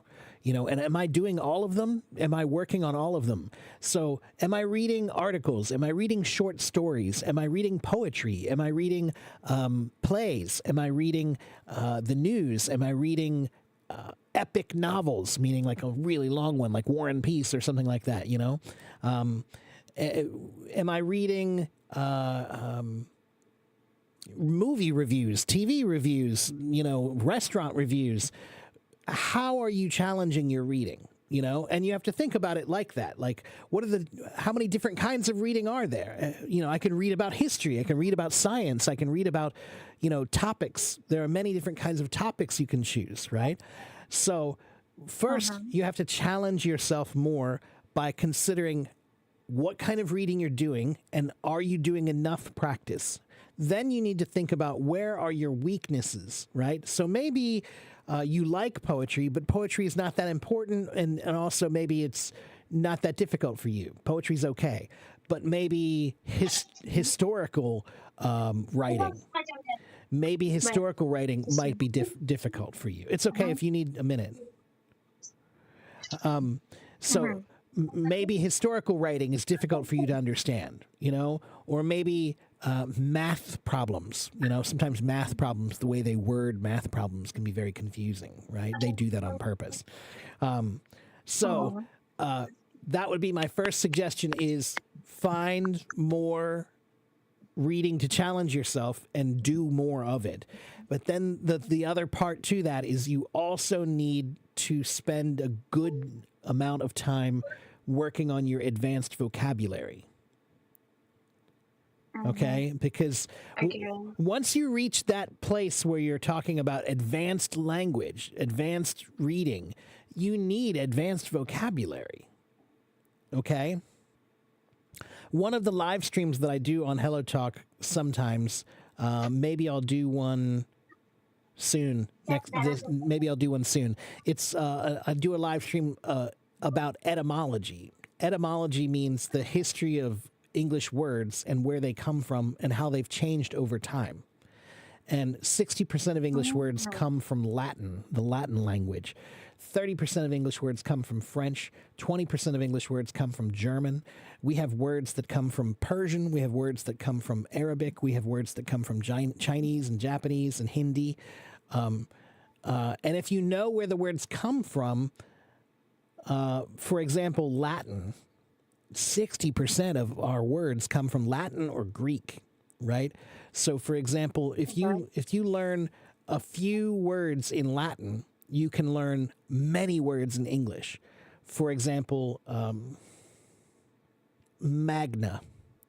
What does magna mean? Magna? Magna. Yeah. If I say magna, what does magna mean? Do you guys know what magna Magna means? is something explosive, I guess. You're close. You're getting close. So magna. Hold on. Magna means great. Okay, it means Magna. yeah. I feel like it's like M with M. Yeah.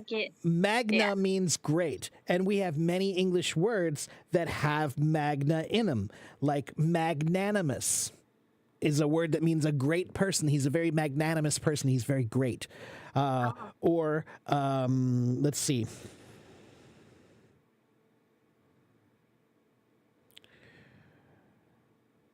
A magnet, magnate,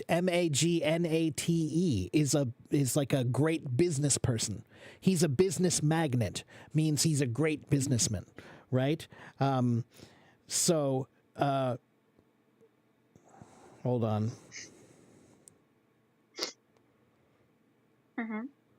Magna. Oh, here we go. I'm sorry, I found the wrong list. Magna. There we go. Magnet.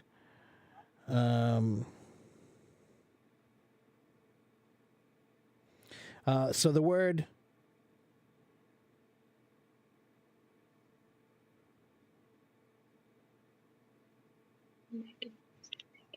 One moment.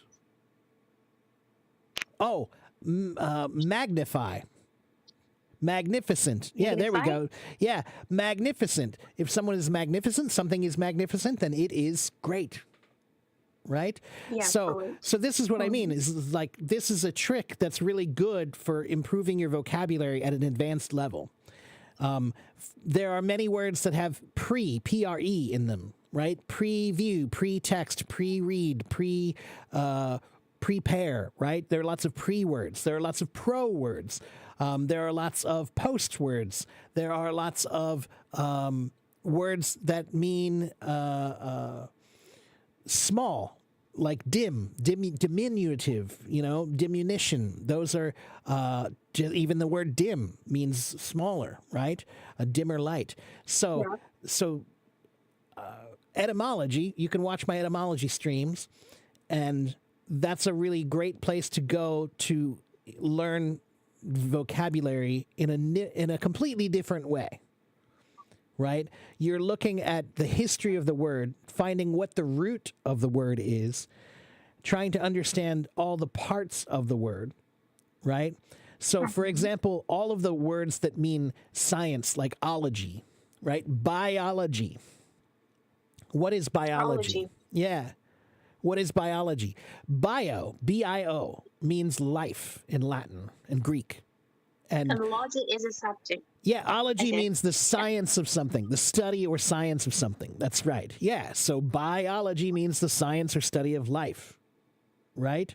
So all of the ology words can be done that way. Anything that's an ology, it's something plus the science of something, right? So that's another, like I said, it's a good way to increase your vocabulary. If you're trying to increase your reading comprehension, you need a great vocabulary.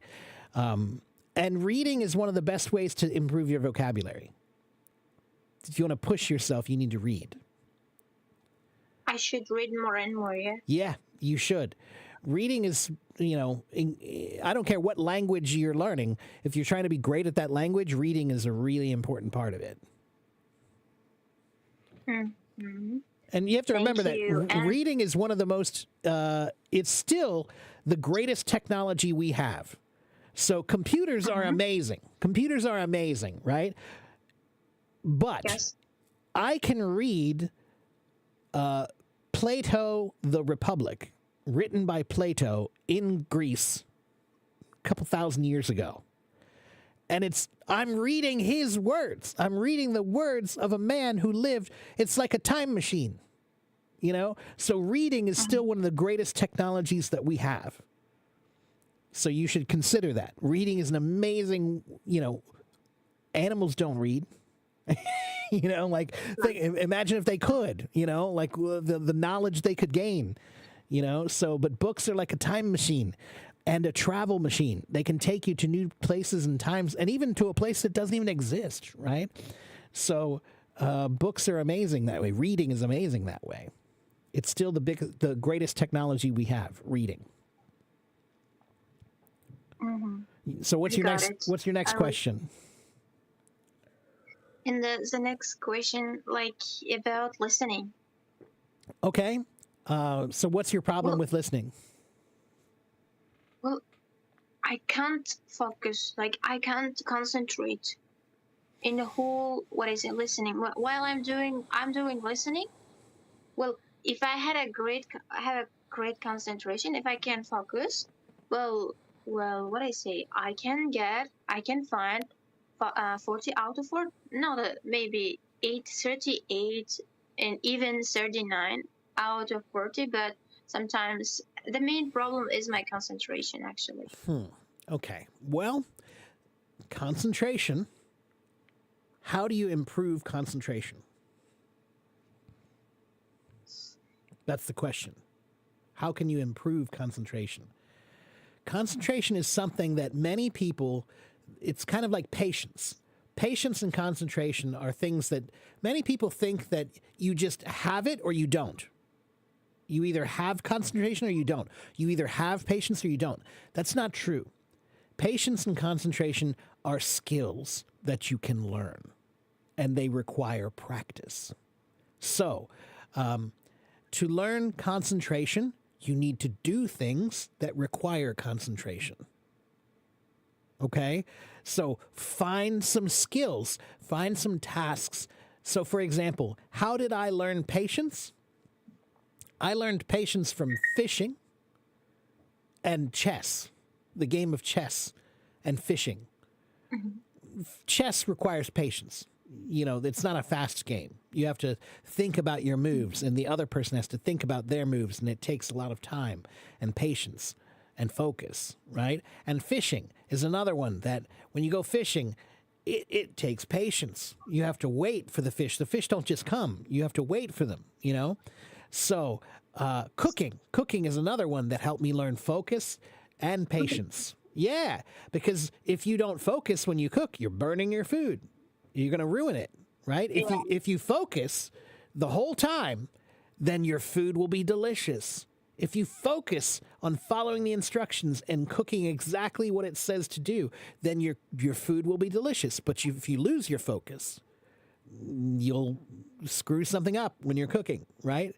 So I think cooking is really a skill that everyone should learn, and it really is incredibly valuable, not just for your health, but it is good for focus. And another thing that I think is good about cooking is when you take a test like the IELTS test, it's under a time limit, right? It's under a time limit. You only have this much time to answer the question.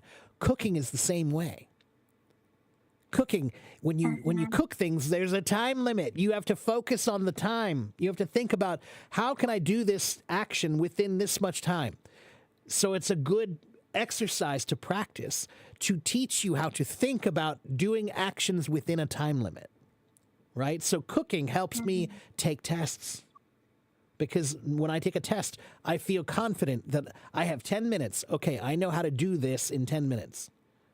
And I think about my tests. When I take tests, I think about them just like I do cooking. When I cook a lot. I love cooking. And when I cook, I think, okay, what do I want to make? What do I need to make that? What are my ingredients? What are my tools? What tools do I need? And then what is the plan, right? What's the recipe? What am I going to do first, second, third, fourth? And I plan all that in my head before I do anything. And then I have to do preparation, which means getting all of the food cut and ready to be used, right?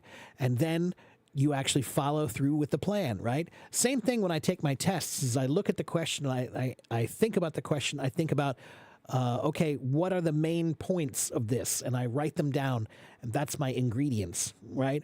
And then I think, well, what's their question? What are they trying to make? What's the recipe? What are they trying to do?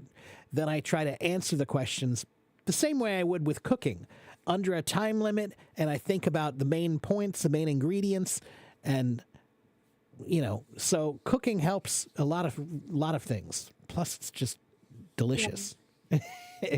Yeah. So my answer to you is, how can you learn focus?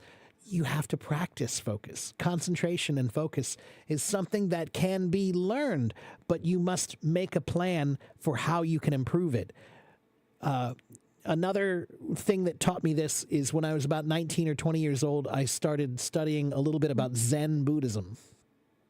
Okay, it's a kind of, Zen Buddhism is a special kind of Buddhism that Buddhism has many, many different ideas. But Zen Buddhism, the most important idea is what they call nowness.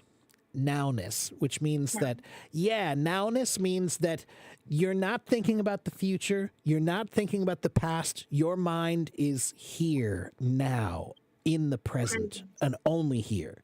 And that's really hard to do.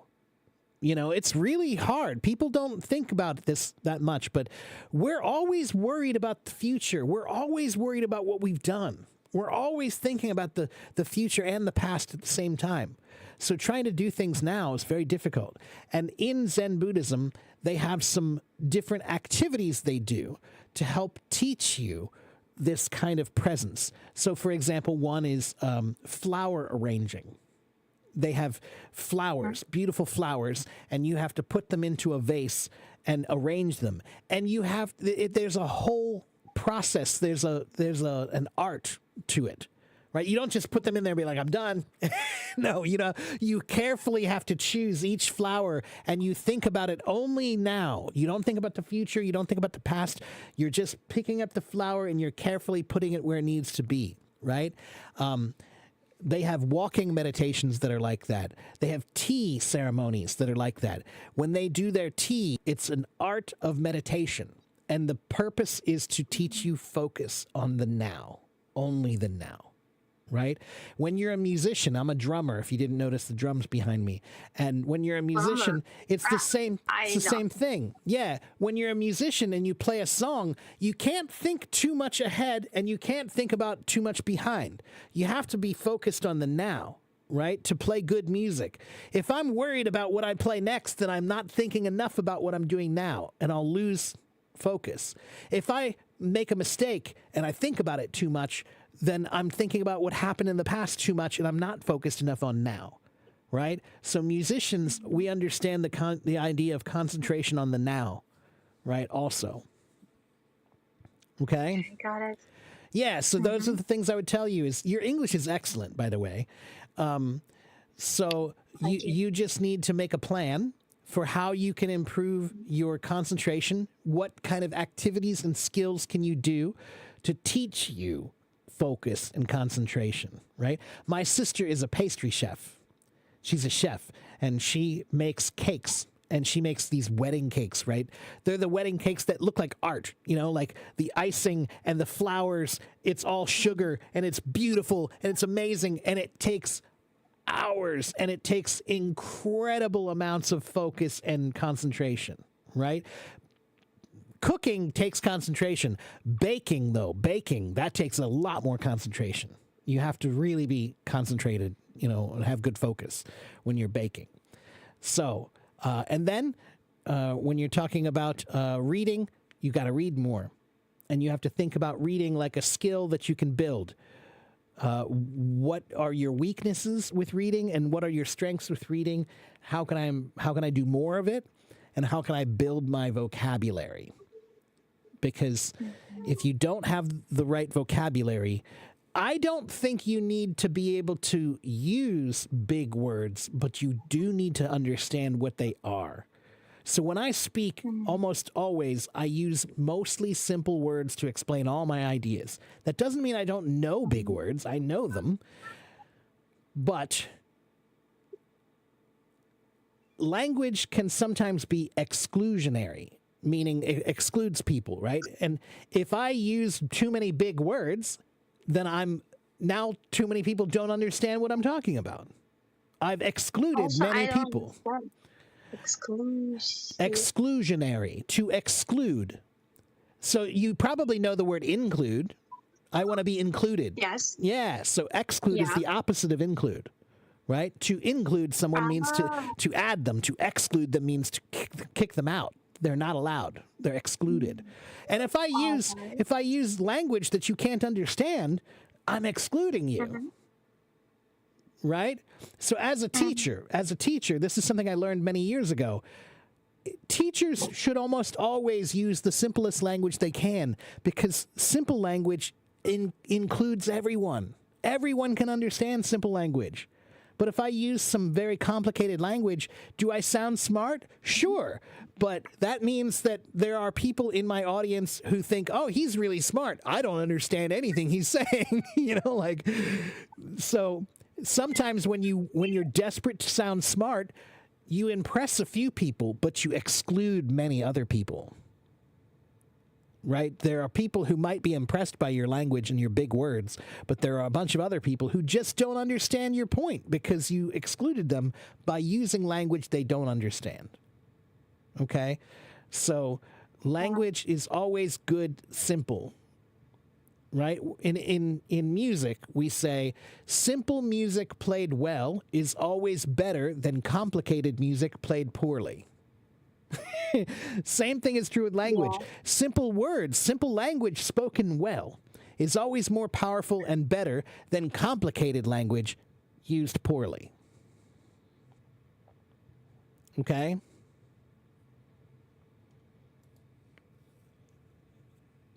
Uh-oh, Helen's frozen. Did we lose you, Helen?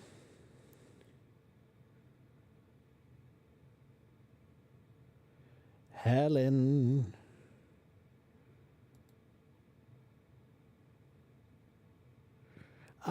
We lost Helen. We'll give her a minute. Hopefully she'll come back. Yeah, her English is amazing. Yeah. And yes, academic papers are very hard.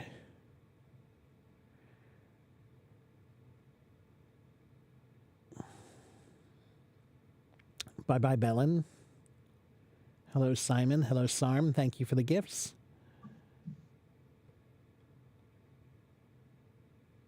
Hello, Thong and Hamdallah. Narendra, if you want to learn English,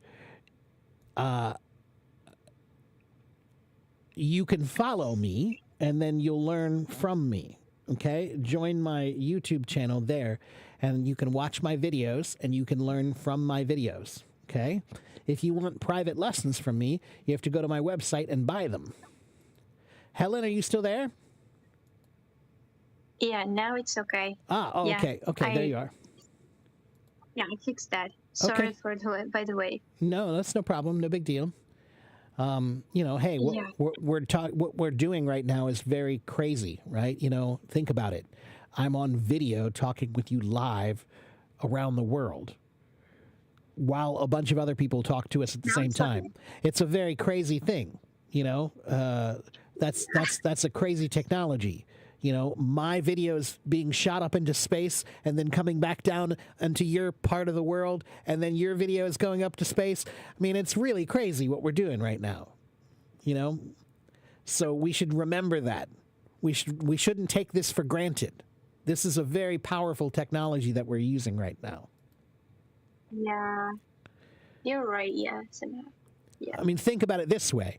How easy would it have been 30 years ago or 40 years ago if I wanted to talk to somebody in Uzbekistan? How easy would that be?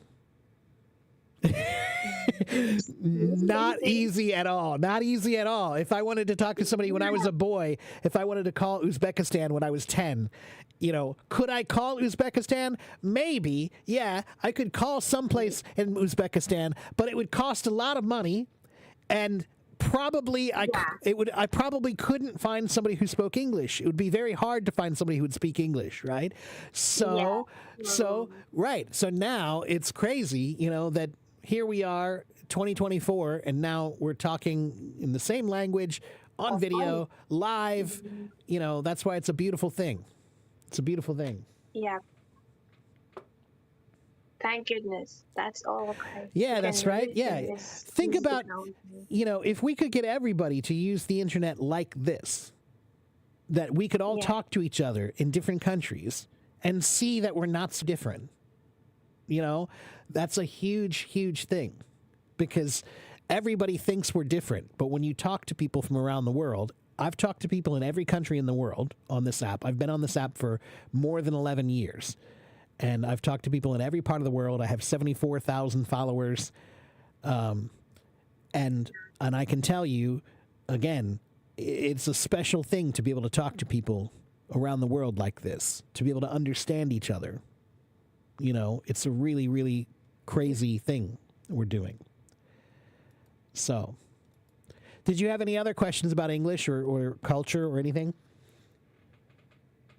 Well, that was all. Yeah, that's the thing that I was going to ask you. By the way, thank you all of your valuable information and recommendation. I really appreciate. And from now, I will try to follow all of your advice. Yeah, you can follow my if you go to here, this is my link tree, and my link tree has all of my links. So you can find my website. I have a website. If you want to get private lessons from me, you can go to my website. I have a YouTube channel. I have a podcast. It's all right there, right? My YouTube, if anybody wants it, is here, and my website is here. Now I got it. This is your YouTube channel, right? Yeah, that's my YouTube channel. Yeah, so like this video right now is on YouTube right now. We're on YouTube live. And so when we're finished here, this will be uploaded to YouTube so you can watch it again. Wow. Yeah. That means I will become famous, you know. Yeah, right. Yeah. Okay. So yeah, people will watch this again. Yeah. All right. Thank you. You're welcome. Yeah. Yeah, and again, your English is excellent. Just keep doing what you're doing. You've reached a point where you're at the very advanced level. That's a really wonderful place to be because that's when language is really beautiful. Language is a door. Language is a door that allows you to experience many opportunities that you don't have if you don't have that language, you know?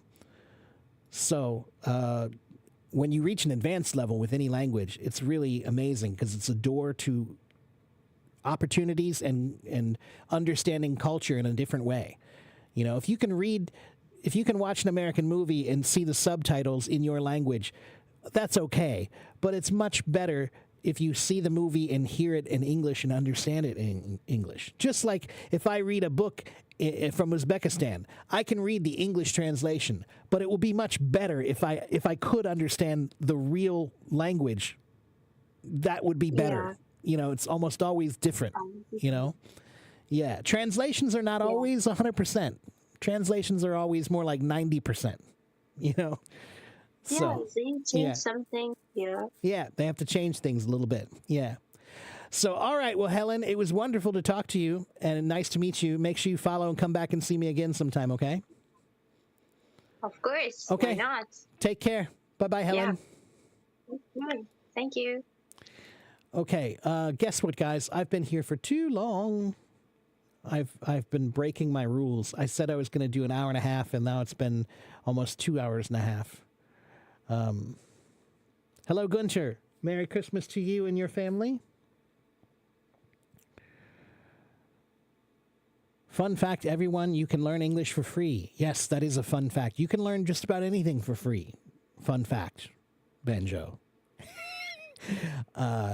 You can learn Chinese for free. You can learn Japanese for free. You can learn history for free. You can learn science for free. You can learn just about anything for free if you're willing to sit down and do the work. Yes. Okay. Yes, I did. I went around the whole earth, and now I'm back talking to you guys. Yep.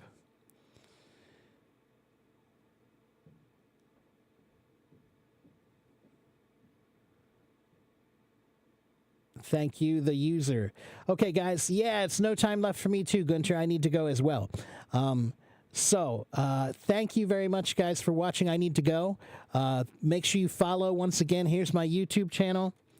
And here is my website. If you want private lessons, go to my website. It's not free. And here is my link tree where you can find everything else. Okay? So make sure you follow and come back and see me again sometime. I will be back again soon. I think I'm going to do another live stream this weekend. I'll let you know. Okay? Okay, guys. Thanks again, and I'll see you next time. Have a good morning. Have a good afternoon. Have a good evening wherever you live in the world, and I will see you next time. Be a language warrior. Bye-bye.